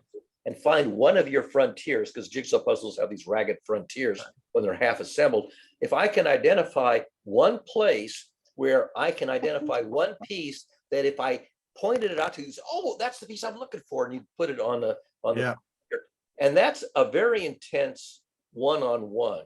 The Socratic method is sort of the one method I know of that will walk us to one of your frontiers where I might be able to identify the piece that you're looking for. But I can only do one-on-one. And you have to cooperate. You have to sincerely answer the question. Hiya, Aya. What does it say? That's Barry saying hi. Hi. I'm a little smarty. Is that a character from some cartoon? Yeah, Elmo. That looks like Elmo. It is Elmo. Yeah. Nice shirt. I like that I'm a t-shirt. little smarty. Do you have Elmo on your shirt? Yeah. Do you want to say hi to Sam and Barry? You just asked me, are you talking to Barry and Sam? Which is which? Aya, can you tell who's who here? Who is Sam and who is Barry? She's practicing her pranic breathing. What is it? What kind of breathing? What kind of breathing are you doing? You want to do your Tai Chi? Okay. It's little kid learning breathing. Do you want to do Tai Chi? You silly. You're being silly. That's a nice Do smile. you know who's Sam? Which one's Sam? Point to Sam. What color is my shirt? What color is his shirt? What color is Sam's shirt? What color does it look like, the shirt? She pointed to you, Sam. Okay, good. What color is the shirt? Oh, now here's a. Have you ever heard of the color with a very funny name, fuchsia? Back to the fuchsia. Do you know that color, fuchsia? Yeah. She said, yeah. Yeah, but I don't believe that. Oh, I don't. How about purple or red? Do you know those words? Would you say that Sam's shirt is purple, red, or fuchsia? She's watching her TV. She's She's not. she in actually knows her colors so well. She knows magenta and neon green Yeah, and magenta fuchsia. and fuchsia. Actually, magenta and fuchsia are pretty much synonyms. I was gonna say I was surprised she didn't say magenta, but Yeah. she's Yeah. in other words, she's watching the TV. Yeah, magenta is really probably the right word for her age. Yeah, she's actually she got all her colors down last year. And right now, what's really, speaking of learning, is we just found. Okay, I'm gonna put her on her TV, and I'm gonna come back to you guys. She's got a thing called Lingo Kids, which is a really interesting way to learn all the. It's a learning structure from, I think, like her age 1 to 2, all the way up to like 6, 7, and 8. Oh, cool. So it's. Yeah, we just purchased it this week and it's been great. It's just okay. Lingo kid, huh? Yeah. Is I this have on a 4-year-old. or is this tapes? It's a program that you download, and they also have videos that come with it, so you can watch on YouTube. Oh, okay. Lingo kid. Okay. I have a 4-year-old grandson, so. Yeah, I don't know about 4-year-old, at least for her. I mean, she just turned 2, but she's doing all the 3-year-old stuff. Yeah. But okay. In other words, she's making me change the YouTube channel. Hold on one sec. Okay. So when people ask me my favorite color, I tell them my 3 favorite colors are fuchsia, puce, and chartreuse. Try to say the names of real color names that they probably don't know what they are. Fuchsia, puce, and chartreuse. Have you ever heard of those colors? Yeah, well, I'm a graphic designer, so yeah, of course. You know them, yeah. We had. But yeah, go ahead. Yeah, I was gonna say, if you go to, okay, you watch your TV, go eat some Cheerios. I was gonna say there's the Pantone company has the color of the year. So if you ever want to check, I think last year it was a purple type of color, but they give it a fancy name like Penny Royale Purple or something. There's always, but the Pantone company and hues, there, you can, that's another thing for picking people in a community. It's nice to pick an actual Pantone color that represents the person. So they can use that on all of their comments and things. And you can start to like think of, we came up with an idea of hue, H-U-E humanity. Oh, cute. Yeah. So I think color is huge in terms of your brain, color and sound. Yeah. In terms of, memorizing things and, flashcards by color. I'm big on color systems for systems organizing. I think it's really important. I remember when a kind of a beige color, first they called it Eggshell as a kind of a beigey color, kind of a yellow beige. And then they came up with yet another name, which I'm not remembering now, but it became popular for a while. So they had these sort of unusual names for essentially beige or eggshell, or you could buy it. It's an off-white. Instead of a pure white shirt, you had a shirt that was sufficiently off-white that it wasn't clearly white. And Eggshell was one of the names. I wish I could remember the other name they came up with for it. But that used to be, you go to the store and you want this off-white color, and then it had a specific name for about a year or two. Let's see if I can find, let's see if Bard knows what it is. There's one concept about learning before I forget. So it's an important concept for me about learning. Confucius, one of the Confucius saying is about, I don't feel ashamed. It doesn't have the eyes, not feeling ashamed to learn from a young child. Oh yeah, Ecru was the name I'm thinking of. ECRU. I don't know if you ever came across the color called Ecru or Eggshell. No idea. It's kind of a beige, but so you used to, if you wanted a shirt of that color, you had to say, I want Ecru. That was the name they gave it back in, I don't know, the 70s. And before that, it was called Eggshell. You're muted, Josh, if you want to say something. Okay. No, just trying to escape from the youngin. But she's Puce was a pale blue, kind of a robin's egg blue, a little darker, and that was the color of Superman's tights. Superman had a pale blue tights, and the correct name of the color of Superman's tights was Puce, P-U-C-E. P-U-C. Yeah, Puce was and chartreuse is a kind of a yellow greenish, pale yellow greenish. We had a chartreuse couch.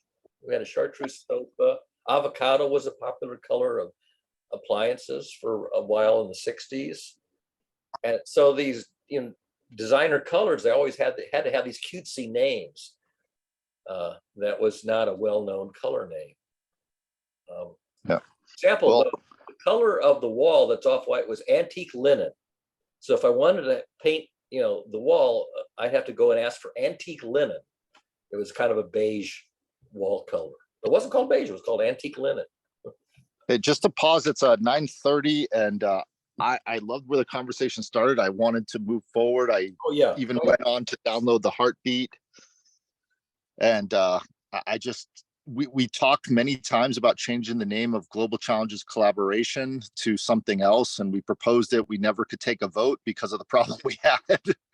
Yeah. But I don't see any reason why the four of us, including Sam Hahn, can't start a learning community between the four of us and write down. To me, the best part of a learning community is some of us in this community know deeper or have more breadth of knowledge on specific aspects of the topic we're learning, so that we can dedicate 45 minutes or even a 2-hour session to hearing what you've studied, Barry, or what you've studied, Sam, on that specific aspect of that topic, to get ground it down to the I want to talk for an hour about color theory and the aspect of color theory in learning itself and how it's applied.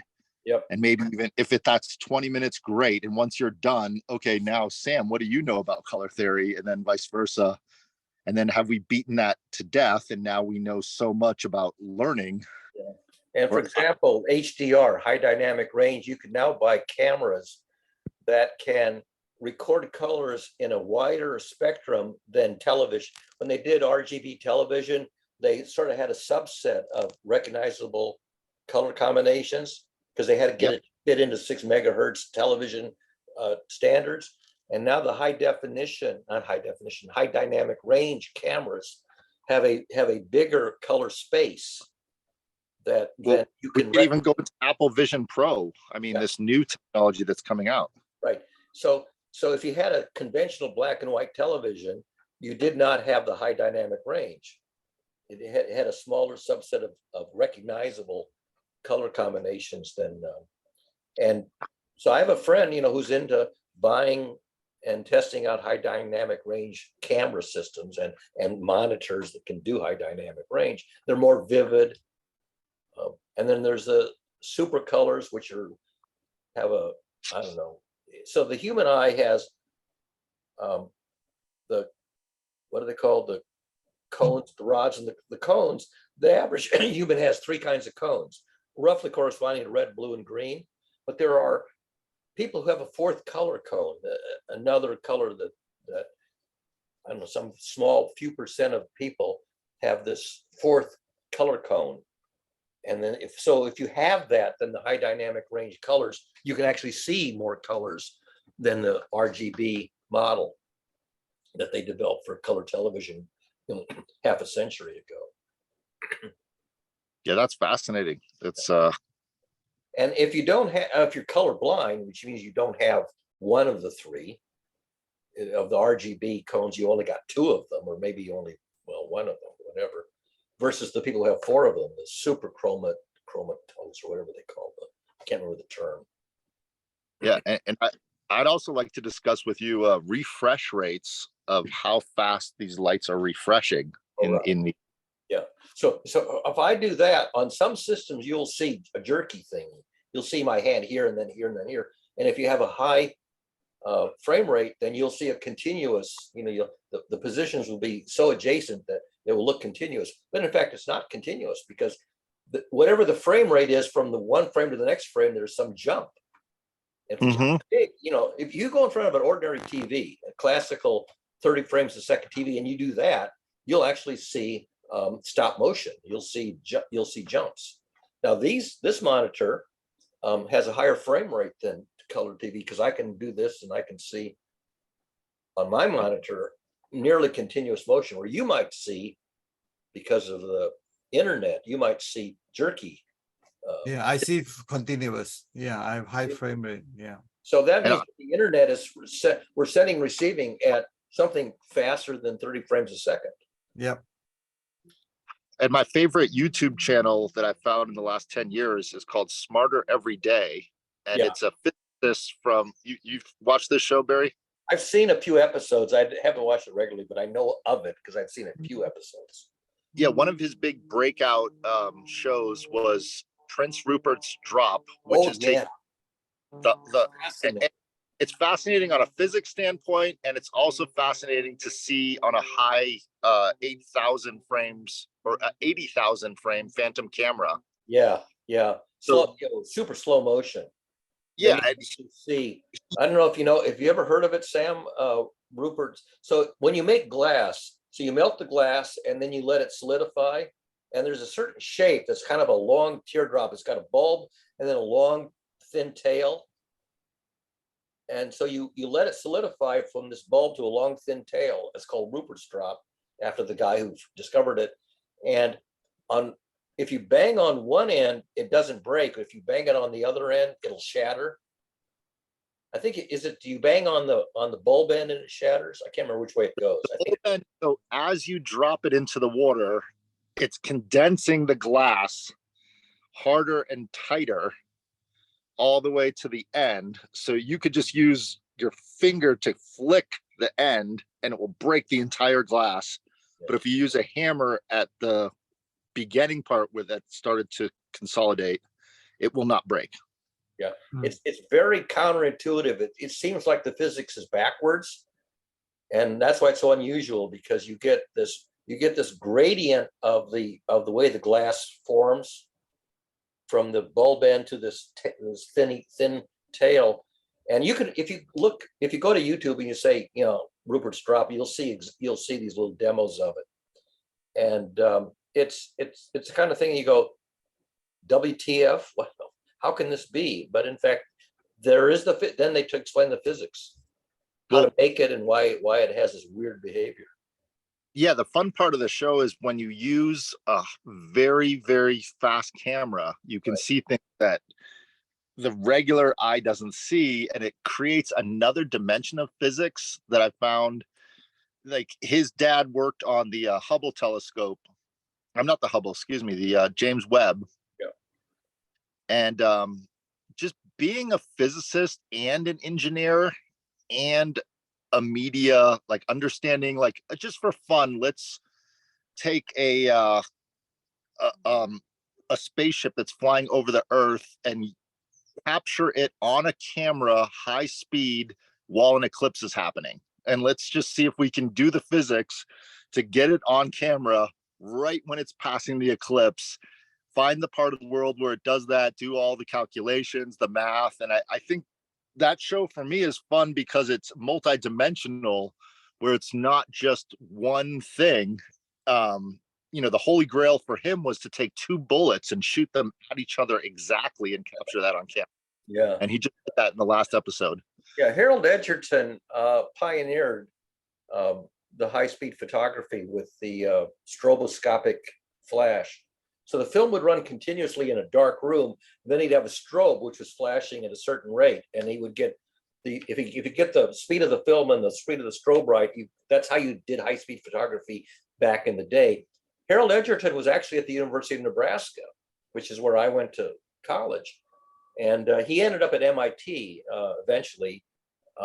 And there was the Edgerton Laboratory at MIT where he had all this gear. I used to play with that as a kid. I used to play in that laboratory. Yeah, there you go. I remember it. And so there was a connection between MIT and Nebraska. Edgerton was sort of the connecting link on high-speed photography with stroboscopic effects. And that whole thing about how do you make a stroboscope, like a powerful beam that would flash at a very short flash at a certain frame rate. And, so shooting a bullet at a water balloon or an egg or whatever, So, he had all this. have you guys seen the conversation that's happening right at this moment between Brian Greene, your friend, the lady, who's the physicist lady that you like, Barry? Sabina Hassenfelder? Yeah, they had her on the panel. They had Michio Kaku, Brian Greene, I think Penrose, and Eric Weinstein, all on a panel discussing the fact that string theory is dead. Yeah. And we need a new model. And it was quite a fascinating, I don't know if you've caught this on YouTube, this discussion. I've seen that episode, but I know that Brian Greene spent a fair amount of time working on string theory and promoting it. And eventually they spuddled. String theory spuddled along, and eventually they never got a model that had any viability. I'm just saying, it's a great time to be alive in 2023, where physics is being questioned. Right. Space race is on. I mean, we're launching rockets every day, right. And there's government talk of UFOs, blah blah blah. But there's definitely some sort of new physics on Earth, whether it's extraterrestrial or ours, that has captured short and long wavelength gravity waves are now learning how to detect gravity waves that have a wavelength that's the size of the galaxy or something. How can you do? And they got some kind of laser interferometry. I haven't figured out exactly, but they've got some new kind of technique for measuring very long wavelength gravity waves. I'm not sure you call that a new type of physics. I would call that a new dimension, a new, sort of you invented a new instrument to measure some parameter that was not possible before, and now you can see things that Yeah. So being able to measure very long wavelength gravity waves, that is now within the realm of measurability. Well, let me use my words precisely, Sam. I'm sorry. I didn't mean new type of physics. I meant there's new models. There's new being- data. There's new measurement data. There's new data that warrant new models. Yeah, because better improve. Thank you. yeah, the question is, does the existing model, if you take the existing mathematics, does it extend to these edge cases? So when you get to the black hole, the gravitational mechanics breaks down at the black hole. When you get to the Big Bang, the models break down. Yeah. So the question is, how far can you use the model reliably? Either the very, very small, or the very big, or the very old, or the very short duration. Yeah. When you can find new physics that the models basically don't cover. That's the debate right now. Is there's a conundrum, right, where if you get to a point, and it's always this way in science, where those models start to break down, are you actually doing practical physics, or are you just guesstimating? Yeah, with the have exactly. And will it ever have a practical commercial engineering value? It's a little bit like theology, because you're making up models where you have no evidence, except that other people say, well, you can derive ethical best practices in theology that you can then demonstrate in real life, that if you adopt these ethical best practices, you'll have a more productive, happier life, and you won't end up being, arrested or assassinated or have some other calamity.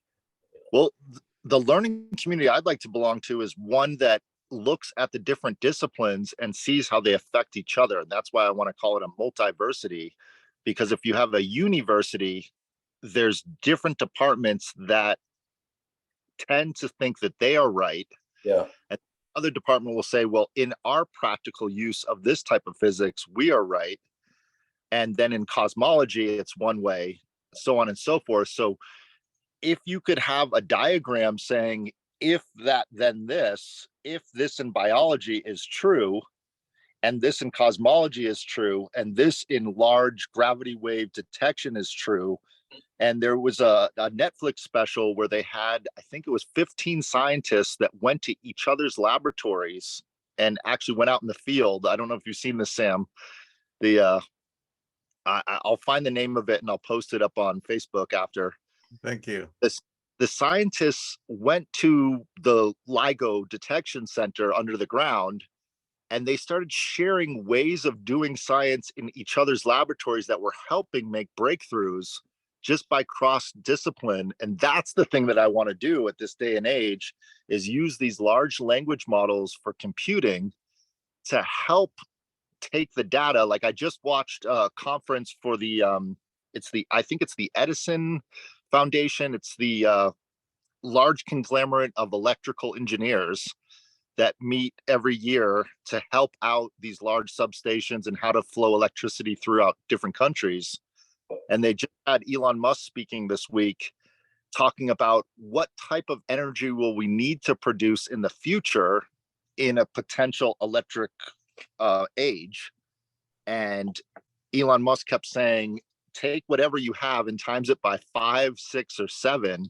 It's way more than you think of the amount of terawatts that are gigawatts that we're going to need in order to power, 1, these large language models, 2, all these electric cars, and 3, the heating and cooling that's going to happen moving forward in humanity. And I don't think, China is very clear about what they want to do. It's very different than Europe and the North Americas and the South America. But the idea of how fast and how big they want to grow, the fleet of trucks and the fleet of cars, it's 15 years is when they'll be changed, but that's either short or fast. It's either short or long, if depending on your time scale. Do you think 15 years is a long time, or do you think it's a short time? because to change out 20 million cars seems like a lot, but there's 2 billion on the planet, 2 billion vehicles that need to be changed out. Yeah. So, and will the electricity be like, I just rented a Tesla a couple weeks ago and its range said 270 miles. If you drive fast in the car, the range is really about 160 miles, maybe 140. So it's not a question of the range of the car as the metric. It's a question of how efficiently you want to drive the vehicle for the purpose and function of that vehicle. So the trucks get much more range because they're utilizing regenerative braking into the equation. And same thing for, so efficiency versus need is that's the real systems challenge that I want to tackle is, can we create a sustainable future efficiently and solve the needs with a capitalistic system that's bigger, better, more, that will want a truck that goes, 1,000-mile range or 2,000. Do we even have the charging station, the transformers? I mean, it comes down to an electrical problem. Can you even charge up a truck that goes, a giant 900 watt battery? Like it's really interesting in terms of energy. You just bring up my favorite subject, multiple perspectives. So it's like, for me, multiple perspective is like, when you say something, unless you can say the pro and the con together, you're incompetent in presenting that whatever you're looking at the perspective. It's because we don't even talk about 10 different perspectives. I'm talking about just 2, pro and con. That's it, as simple as that. So when the master presents an idea, you cannot see that the other perspective, then it's wrong. So anyway, just to let you know, I have a Tesla that's over 10 years old. I have one of the most, the first 3,000 Tesla that ever built. So my wife is driving it every day. So that's that. I have a Tesla. The second one we bought is 4 years ago. And I just installed 3 power walls in my house. Oh, congratulations, Sam. Just finished installing it 2 days ago, so I'm off grid. Yeah, and the conversation, I've been off grid. I started in 2012, this is the app. Yeah, there's an app for the Tesla power walls. It tells me that I have 91% of battery. It's using 2.8 kilowatt of the power of my battery. And my solar panel is generating 3.6 kilowatt, and I'm not using any power from the grid. Yeah, and here's my battery system that's running. Let me try not to knock this over. This is what's running the iPad right now. Oh, okay, I have one of those too myself. Yeah, so same one. Yeah. Yeah, and I have the little portable solar panels right here, so I can plug it in. But the idea of electrical literacy, I mean, I know Barry knows all these things electrically, but being able to play with the tools and the toys, if you will, on top of your house, I think the idea of producing your own power is so exciting. That's what I want to share with the world from living off the grid, is what it makes you do in terms of your day-to-day of when I would turn off the power grid on my off-grid house system. I'd have to charge all the batteries I needed in the evening to use offline. I could use the power system and keep it on, grading the batteries. So it's all of these trade-offs and thinking the way of efficiency. And do I really want to run 16 lights after the sun goes down, or do I want to just use my cat-powered, already pre-done electrical light system that, I mean, just thinking in terms of energy efficiency, there's some new devices that you can plug into your house that use Wi-Fi that will actually tell you every single device that's plugged in your house, when it's using the power, how much is it pulling. And I've even seen people take the transformers from the little boxes and change them from AC to DC again, so that they're not having to transform it. And I think a lot of people don't even know that. I mean, they hear the word AC/DC because it's a famous rock band, but they don't know what alternate current is. Even my friends that run off-grid systems, they don't realize that they're using inverters that are wasting their power. Yeah. Yeah. So that you know, I have 36 solar panel up on my roof 12 years ago. And How many watts? 36 of them. How many watts per panel? 250 watt at that time. Oh, wow, that's huge. Yeah, so I can generate 9 kilowatts at any time. So it takes me about 4 hours to charge up my 3 battery from 0 to full, about 40.5 kilowatt hour.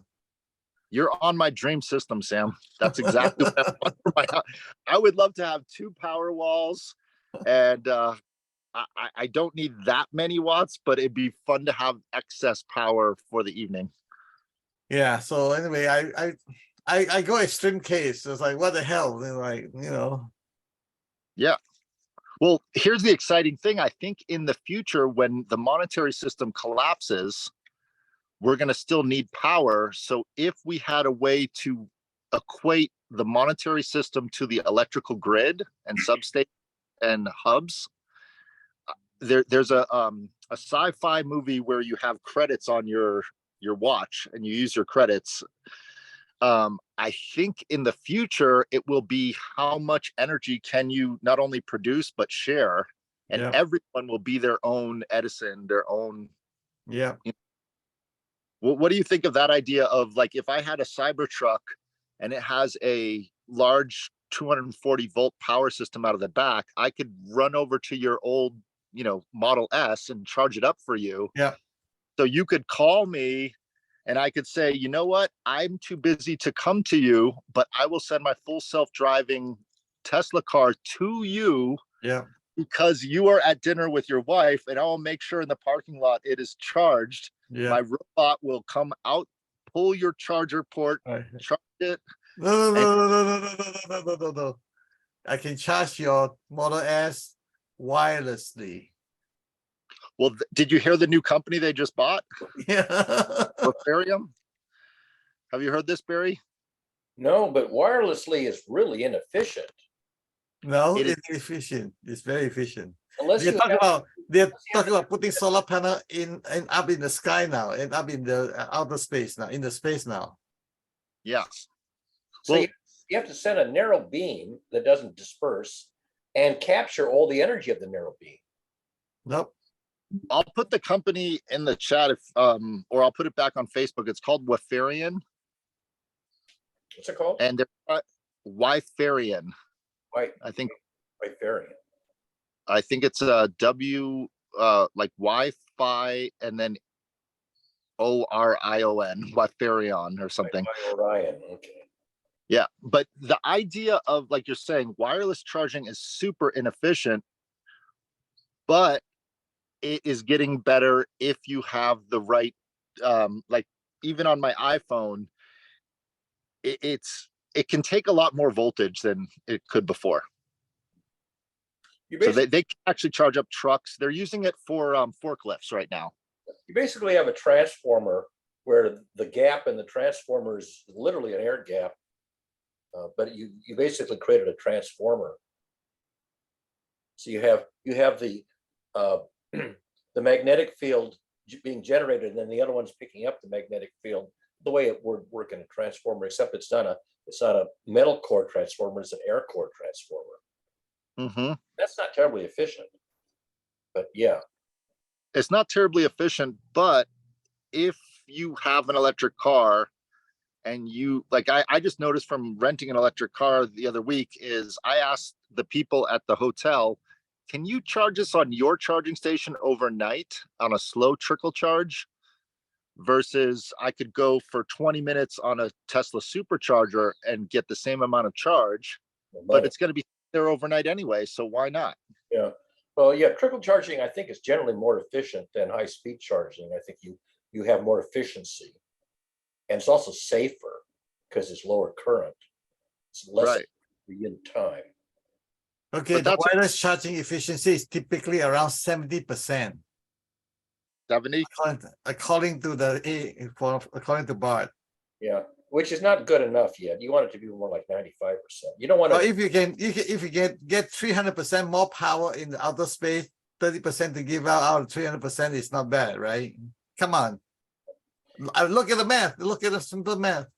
well, What I are mean, you gaining? they are trying to get microwaves, or even lasers, but microwaves that, you can get a pretty narrow collimated beam so that you're not dispersing the energy and you can capture it at the other The end. trouble is you want to wireless charging all the moving object. Yeah, that's hard. Now you need something like a phased array. Good luck. Here, I'll just share with you guys real quick before I go. Let me see. It's 10 o'clock anyway. So wow, nice. Yeah, you're right. All this project going on. Nice. What are you making there? What is that? That's a It's yeah, what am I making? I don't know. I'm trying to figure out these little hub connectors here. It's an icosahedron you got? Is that a Yeah, it's icosahedron? a 5-sided icosahedron. And what I'm trying to figure out is when you connect it, you have to connect it at these angles. So this is not flat, and this is not flat to put a board across. Right here. Hmm. So what are you I'm what are going you using after. that frame for? What's that? What are you using that frame, that icosahedron or half icosahedron frame to do? To build little cabins up at our property that burnt down. Oh, so these are little structures. Little Structures. I'm trying to figure out Buckminster Fuller's question to all of the people in the 1920s that built the skyscrapers in New York was how much building weigh. So I'm trying to figure out the lightest weight, most efficient cost building structure that will practically be able to have the R factor of how much heat loss it has, and building a structure that is, when I built my last cabin, I faced all of the windows facing to the west. So I've got sun in the afternoon, but I didn't realize that I'd be blinded every afternoon, especially in the summertime. And so the amount of blinds I have to build over that, but in the wintertime, the solar gain was amazing. And so just understanding building from an efficiency perspective on both energy, space, material costs, etc. That's what I'm trying to work out. These are like yurts. Is that the right word? Yurts? Is that? You can use it for anything. I'm actually decided that I'm going to use it for the roof and build walls underneath it. I see. And it's use the dome. It's the dome. Yeah, use it as a dome roof structure for a small cabin because it's a pretty efficient way to build a roof because the 1070. Yeah, I think a yurt doesn't have to be round. I think a yurt can have a square wall and then some kind of a dome. I don't know that a yurt has a specific geometric shape. In the geodesic dome building, this is called V1, version 1, with the 5 sides. Okay. And then you go on to hexagonal to more of a dome looking structure. And then you can use parallelograms and do these really beautiful minuets that go up. Nice. So, I'd love to do that. I don't have the bandwidth, the time, and the energy to do it. I think I had it either. And at the same time, it was a lot. It's when you have the hub connectors and they connect well, it's pretty simple. I did that one by myself. It's a okay. job. But I'm trying to decide. I've been looking at different mylar foam to put on the outside. And then I'm trying to figure out what thickness of plywood to put. And then also if I want to roof it with shingles versus steel. Wow. Depending what you're preparing for, hail or rain. Well, I live in a very interesting climate where we get this last year we got, I think it was 6 feet of snow at one time. Wow. So we get both snow and so in other words, I have the hardest challenge is 120-degree weather in the summer and about 15 degrees in the winter. But it's also mountain, so we get up to 80 to 90 mile per hour gusts of wind. Wow. So those are things that the parameter you got to consider, the perspective that you cannot avoid. Yeah, and on top of all of that, I'm in earthquake country. I'm on fault. So we got a 7.0 earthquake 16 miles away. Wow. That was what was that? 4 years ago. It was a big earthquake here, and the earth didn't stop shaking for 2 months. Wow. Wow. We kept getting aftershocks. I thought I was in a waterbed. I would just be sitting in my bed and I would look on my earthquake app and I go, oh yeah, that was a 3.7. Okay, interesting. That's a nice little and they came every 4 minutes for 2 months afterwards. Wow. Wow. Could be fun. What's the name of the fault you're on? What's that? Are you on the San Andreas fault or a differently named fault? I'm gonna have to look it up. I think I'm on the San Andreas fault. It's the one inland that goes up the valley from Los Angeles all the way up through Bakersfield. I think the San Andreas is the biggest fault in California, but I'm not sure how far inland it is.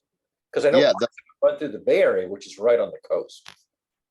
Yeah, I mean, it's interesting when you live in earthquake country, there's different fault lines that kind of branch out like little trees. Yeah. Yeah. So if you're one of those little branch outs, which we are. So you might be on a branch of the San Andreas, maybe. Yep, a branch. Yeah. I think All so. right, my friend, 10 o'clock. We gotta go. Thank you so much. Enjoyed it. Thank you. And Sam, did you want to start something on Heartbeat? I signed up. I have a Heartbeat site set up a couple 2-3 days ago. I'm playing with it. But the trouble is I cannot share that site because it's a members only site. Okay. Conscious Leadership Guild. So, but anything that you have, anyway, you just sign up for 14 days free of charge. The funny thing is, as soon as you sign up, the 2 founders will be in your members list, and you have 3 people right away as soon as you sign up, and you can ask them any question you want, message them. I think it has the way I think about it has a lot of potential. It has all the parameters that we need, and again, synchronized, asynchronized. You know what you call them. Speed dating or matching for one person a person, and then continuously teaching a class, collect dues, collect on particular event. I mean, all that feature that you dream about is all there, I would say. Yeah, play with it. I'll play with it. And then if you set up something that you want me to be a member, feel free to invite me and I'll be glad to jump in and be a member, and then we can play together. Sounds good. That's to me what the GCC is just set it up anywhere on any platform and let's play. Yeah, the way I think about it is that it's not so much about what we know, it's about troubleshooting what we know. We can roll back, we can backstep, like step back, like programming to reverse the step to say what happened, what causes this, and because that's a really important part of the learning. I don't really care about, like, for example, writing software. I'm not interested to write my software perfect right the first time. I'm more interested in troubleshooting it again and again until we tweak it, until we get exactly what we want in the process of learning how to work with each other, because we have so many opinions and so many conflicts, and unless there's a way to work things out, we don't stand a chance of staying, continuously, I would say. So we are learning together and struggling together and fight like hell together. I'm in the camp, but break it. Okay, yeah. Let's break it, keep breaking it. I love that way of learning. Yeah. All right, we'll get going. Okay, it was a good session today, guys. Enjoyed it. Yeah, thank you. Thank you so much, Barry.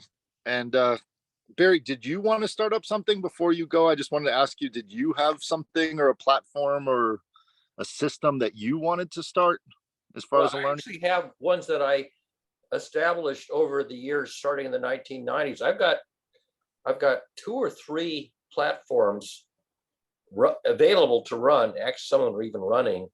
Elg, I don't know if you know about that one. I've got 1 or 2 Elg systems running.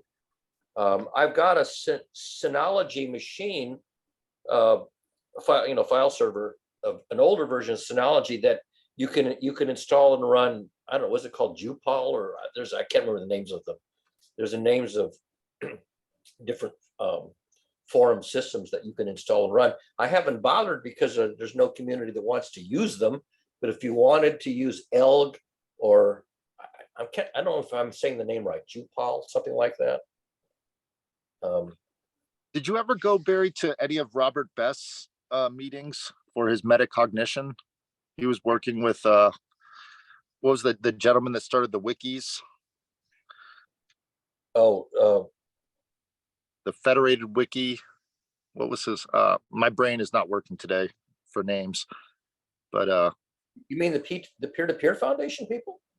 Because they the got a peer-to-peer is where I was talking about that guy, Chris Cook. He comes from the peer-to-peer, but Robert Best is a young gentleman from Toronto that was going to all those different places physically.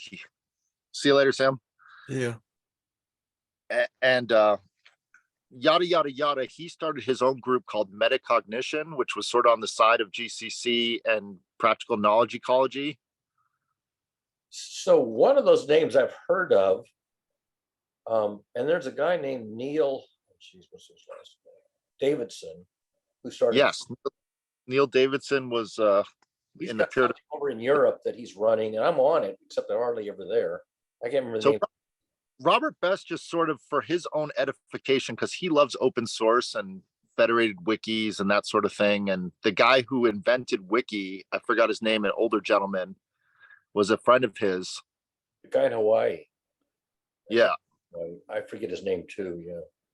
So yada, yada, yada. What I'm saying is he is a very big proponent of trying all these different technologies. And he even set up his metacognition group in a little video game that was 2-dimensional where we would meet every Tuesday. And it was a guy from Italy. There was, I can't remember, Michael Litton from Canada. There was another gentleman from Europe that was a technology reporter, a very prominent gentleman. And who was the other? Gosh, I can't remember name. My brain for names, the folder is gone. I literally can't remember names anymore. I've actually set up, dating back to the 90s, a motet system, a conferencing on the web system, which was developed at San Francisco State, COW, conferencing on the web, and ELGG, which is the name of the town in Netherlands or wherever the hell that it came from. I've set up those three, and I've set up multiple editions of ELG on older, slightly newer machines. And then I've been on Mattermost and I forget the ones that Sam had a couple sessions on. So I've been on probably half a dozen different community conferencing sites and set up 3 of them myself on machines here in the house. Yeah. I don't know what the best current edition is, partly because they tend to require a certain hardware platform. They either run on Windows or they run on a late model Mac or they run on Linux. I've set up ELG on Mac OSs. I've set up Motet on, but I can't remember what operating systems they ran on. Anyway, yeah, I've set up some, but the thing is, I never built much of it other than Micromuse. I never built much of a community of people. We had a pretty good sized community, I guess, on the Motet sites. But that's a technology that goes back to the 90s, I think. Still available, still runs. Yeah, all these systems I ever saw, the best system in the last 10 years that I noticed was just an Excel spreadsheet. And then I think if you used Microsoft, you got C++ or Visual Studio in the back of Excel. Oh. And if you use, if you use the Google spreadsheet, then you've got their cloud systems in the back end. Yeah. So to keep it the simplest, like I'm a big fan of like just HTML, just make it a basic page, no database connected. The only reason I use WordPress is because it's open source and anyone can parse out the SQL database to any WordPress. Yeah. You can really share. WordPress is great for sharing, and the plugin repository is so rich with, you can build anything. Yeah, so my Synology file server supports WordPress and I don't know, and Drupal or whatever the J initial one is called, and maybe one other one, but I've never set them up because I never had any sizable community that wanted. But I have the ELG system. I have Foofy Cafe running, and half a dozen people have used it over the years, but never built a community. I was using it with Stacy, although I don't think Stacy ever actually used it. I think I used it to deposit stuff, like song parodies and stuff. And I use it with Anne Marie. But again, I was almost the only person actually depositing content onto it. Yeah, I thought Facebook was going to die this last couple of years, and somehow their stock is just going through the roof. Really? Because the virtual reality thing that Zuckerberg wants to do seems to not actually happening, or it's too expensive. I don't know. Well, he did a really smart thing in the tech world, which is Apple tried to destroy him by putting up in their operating system the ability to see the third-party tracking that Facebook was doing. Oh. And so what Facebook did to get around that is they just did the same thing as the license for sorry, my brain is gone today. The licensing in the European Union for global data for, you know, open sourcing. What is that called? The GPL license, the GPRE or GP. This is the European nomenclature? Yeah, the one for you own your own data, and if you are not allowed data back, you get sued. I don't know the name of that legislation in the European Economic Community. I know that they have different rules in the US, and there's more. Simply put, when you go to a website, it says accept cookies or don't accept cookies. Yeah. That was because of that European Union that everyone had to put that on their websites. And so Facebook did the same thing, is don't look, like the magic trick was, don't look at what we're doing to track you, just click this button. And they got around Apple's thing. They thought everyone was going to be aware, and nobody cares. But you know that if you search for some arcane product in Amazon or wherever, that you suddenly get ads for it. I mean, within seconds, you've got ads for it on the sidebar in Facebook. Well, I had to build that network is what I built back in the late 90s. We built the DoubleClick. We built the network. Yeah, DoubleClick and all the others that like it. Yeah. Yeah, and then what Google built was an auction. So if you ever do advertising, it's really fascinating. You can buy as an auction clicks at different rates at different times, much like electricity. Yeah. So, yada yada yada. The mystery behind all of that, that's the world that I had to work in for a long time. And I left Google because I didn't like what they were doing with that world. Yeah. What irks me more than anything is I was putting all of my writings that I wanted the world to have access to on Blogger, on Google Sites, on medium.com. And shortly after that, all the spiders stopped indexing Google Blogger. And so all that stuff is out there, but it's no longer in the Google search. They stopped indexing all those sort of personal sites. Like completely stopped, meaning they're not anywhere in the Google search? Well, so for example, my Google Blogger, I was one of the when Google Blogger came out, actually even before Google bought it, before they bought it, I was using the Blogger site, and it was indexed. It was, you did a search on Google, it would find the blog. Somewhere along the line, I don't think they even made a big fanfare about it. They stopped indexing Google Blogger, and pretty soon I realized that when I go to search for my stuff, I can't find my own Blogger stuff on Google search, or my WordPress is no longer indexed. I think the Google Sites, I'm not positive about Google Sites. Well, if you go, the whole reason why we created WordPress was to make sure that it gets indexed, and because of RSS, real simple syndication, there's an XMRP in the back end of WordPress. And if you don't set that up properly when you publish, it doesn't go out to all the spiders. It doesn't go out to all the places. So if there's a way, I mean, there was a time when you had to set robots.txt to either enable or disable. I kind of forget the details, but I remember going in and setting robots.txt to say, yes, please do search this site, because it was on my private web server, running on and on. But as time goes by, they basically drop these things off the bottom, and suddenly your stuff isn't being indexed, and you don't realize it because you're not searching for your work. Yeah, what happened during that time was these large platforms, the Facebooks, the Twitters, etc., they started using their indexing to drop all these things down below. Yeah. Used to be Google search would find your published stuff on Facebook. At some point, they stopped indexing public Facebook posts. And Right. And again, you don't realize when they stopped doing it, but somewhere along the line, it's not being indexed anymore. And little by little, my stuff that's out there for the public can't be found unless you know exactly where to find it.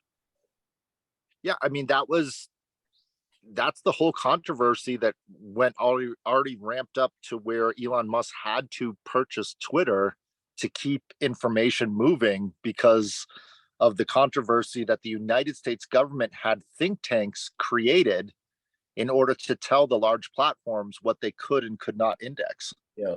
So the problem is that the Google search has basically focused on the big commercial websites, the mainstream media, for example, whatever mainstream media means. And I'm not considered mainstream media, obviously. So my stuff has become invisible, even though it's actually out there. Well, the trick to doing that is to go on the platforms that are being indexed and then index the link over from, say, Instagram, Facebook, etc. And there's ways.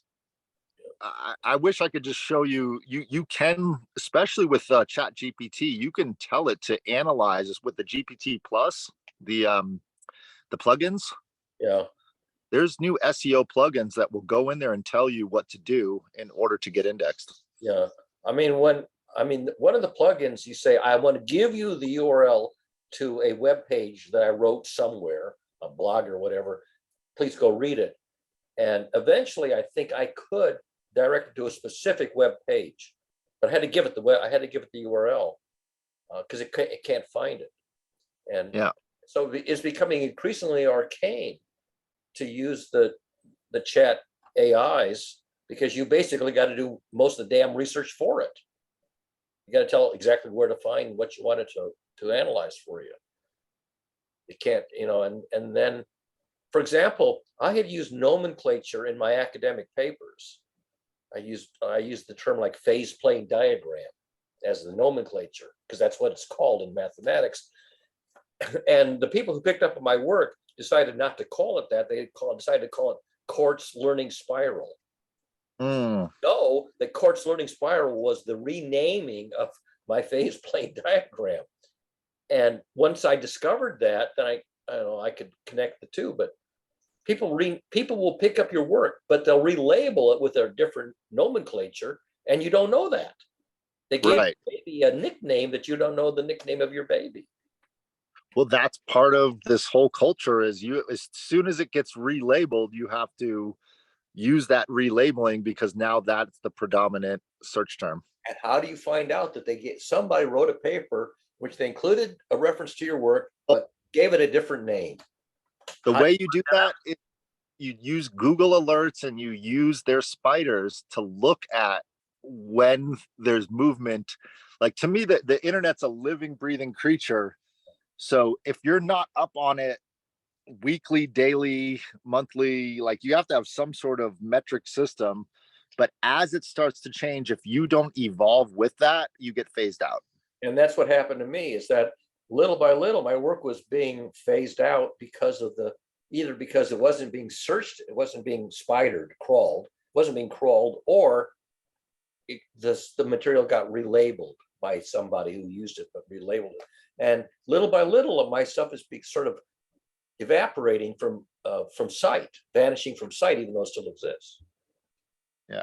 Well, you've got to republish, and you don't got to. You do whatever you want to do, Barry. But if you want to be relevant, at some point, you have to take the data, parse it back out, republish it on different platforms to make sure that it's relevant. I mean, fortunately, when they first generated the new version of Google Sites, the conversion was crappy. It didn't convert. And somewhere along the line, they fixed the converter. And when they finally shut down the old Google Sites for sure, and they mandatorily moved me to the new Google Sites, it turned out the conversions were pretty good. I didn't know. Somewhere along the line, they fixed the buggy converter, and I didn't know that. So I didn't actually turn off the old site until they turned it off. Then I found all the sites that actually salvage it pretty decently after all. Yeah, But, and that but on the other hand, the URL changed names. So instead of being called sites view Berry Court, it sites view Burnt Umbrage. They took the name of the page instead of the name that I originally had. So it's, but even then it was, instead of saying /sites, it was /view. right. Sites got replaced by view, and the name of your sites got changed from Berry Court to Burnt Umbrage. Once I figured all that out, I could then have to go back and edit all of the existing references, change the URLs. Did you ever buy your domain, berrycourt.com? No, but I have MuseNet. I have musenet.info that I own. Because that's basically what I teach people how to do to solve all your problems on the internet. I always tell people you're always going to be you. You'll never not be you. Yeah. So if you take all of your information, put it under your own URL, and then from there go back out to all the other places where it still is and was. The problem is that MuseNet. It used to be musenet.org, and now it's musenet.info. But if you go to musenet.info, it's going to go to this G5 machine sitting here. It's going to go into my Verizon home LAN, which then has to do all the figuring out where to send it. And so it's not on the cloud server. It's not on the Amazon AWS. It's on a machine sitting right next to me. Yeah, I'm saying if you bought berrycourt.ai, if you got URL, and you want to host it somewhere that's going to be indexed, so make sure that it's listed with the indexing agencies, and just have that one page with a very clear description. And that's the nexus, and then it sends everything out. Then just have a 2-page website, one with a very clear description so that it's on all the search engines. Anytime someone types in Berry Court, if you link back, it's a lot of work, but if you go back to all the old ones and put a link back to berrycourt.ai, that would be probably thousands of pages, hundreds, who knows?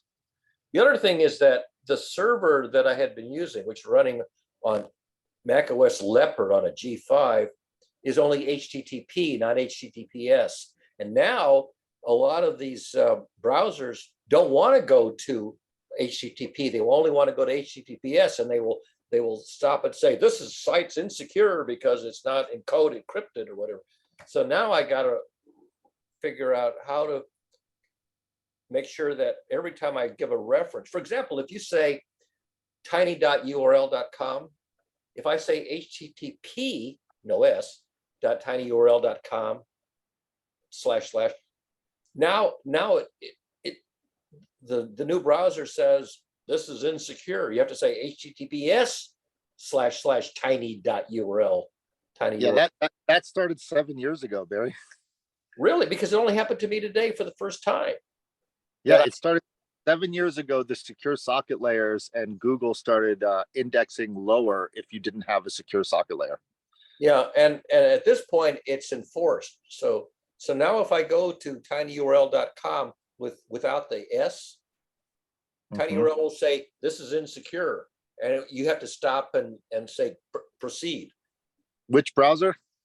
I think it's any browser, because I put in tinyurl.com to one of my sites, and tinyurl said, hang on, you came to me you came to me without the S.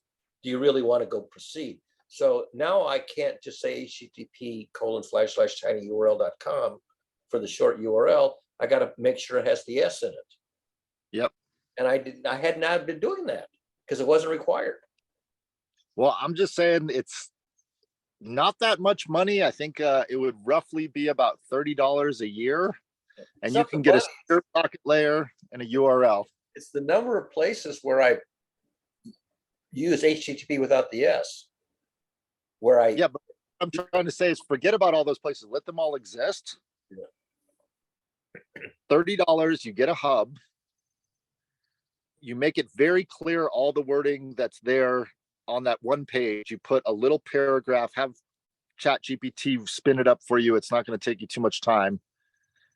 But you put everything on that page, and that one page, especially if you have your name in the URL, you have all of the heading ones of all the information that you've done, all these keywords in heading one, it will get indexed. I guarantee. If that's not indexed, Barry, there's a problem.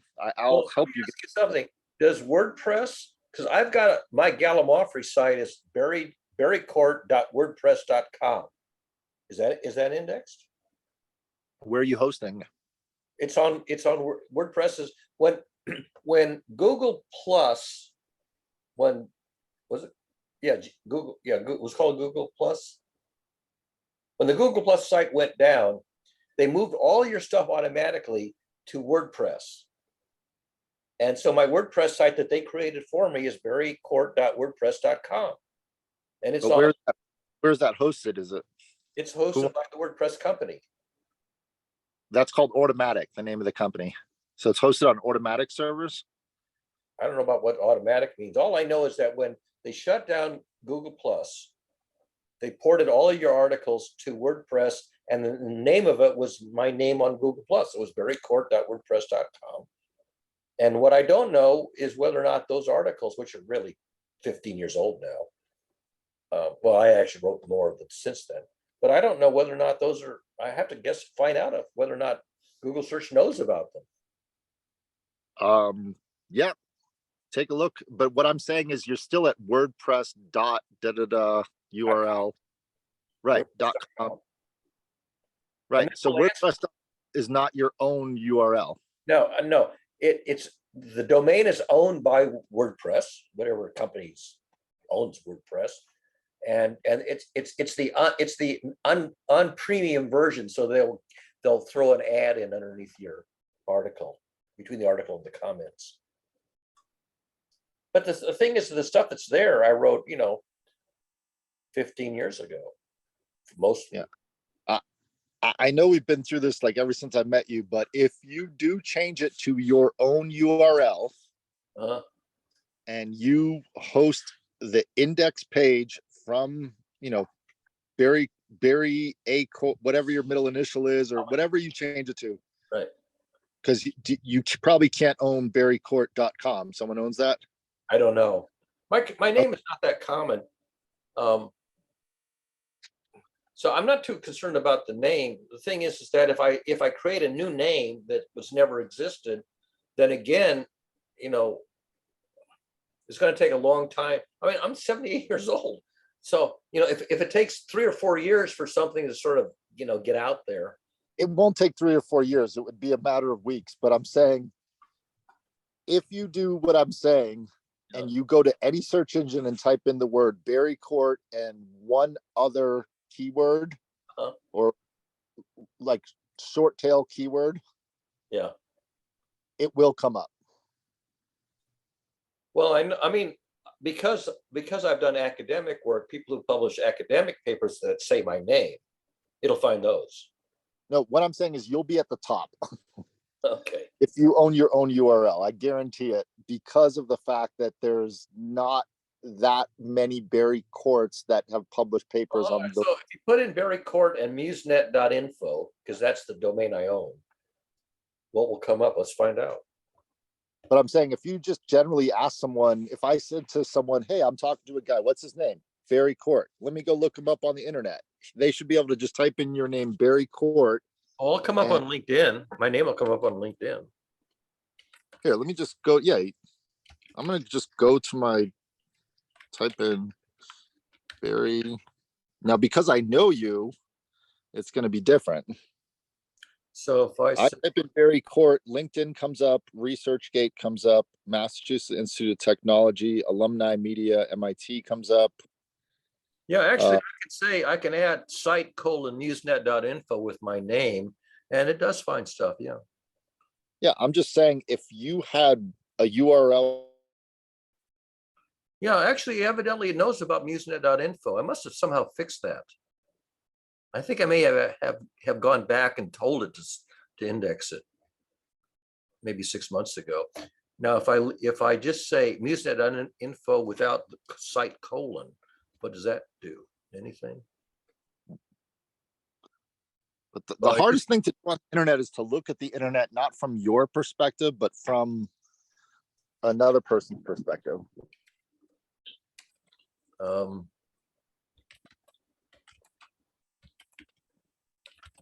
If I say sites.google.com, let's see what comes up there.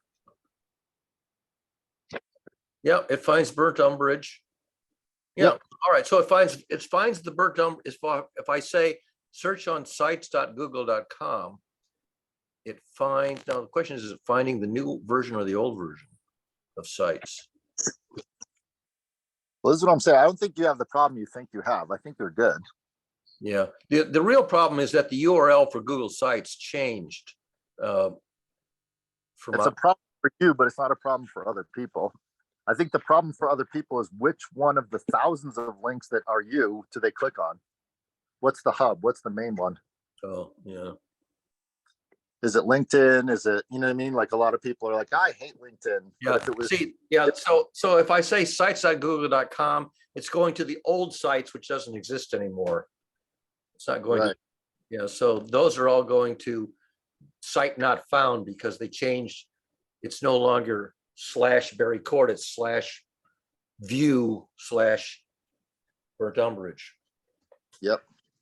And my whole philosophy is if you don't own your official, like it's like being homeless on the internet. You don't have a PO box that's recognized by the city or the state. Yeah. You don't have an actual location. You have a whole bunch of tents and a whole bunch of homeless encampments. Yeah. Like Dole and Usenet and all these places. You don't actually have a house, so you're homeless on the internet technically. Yeah.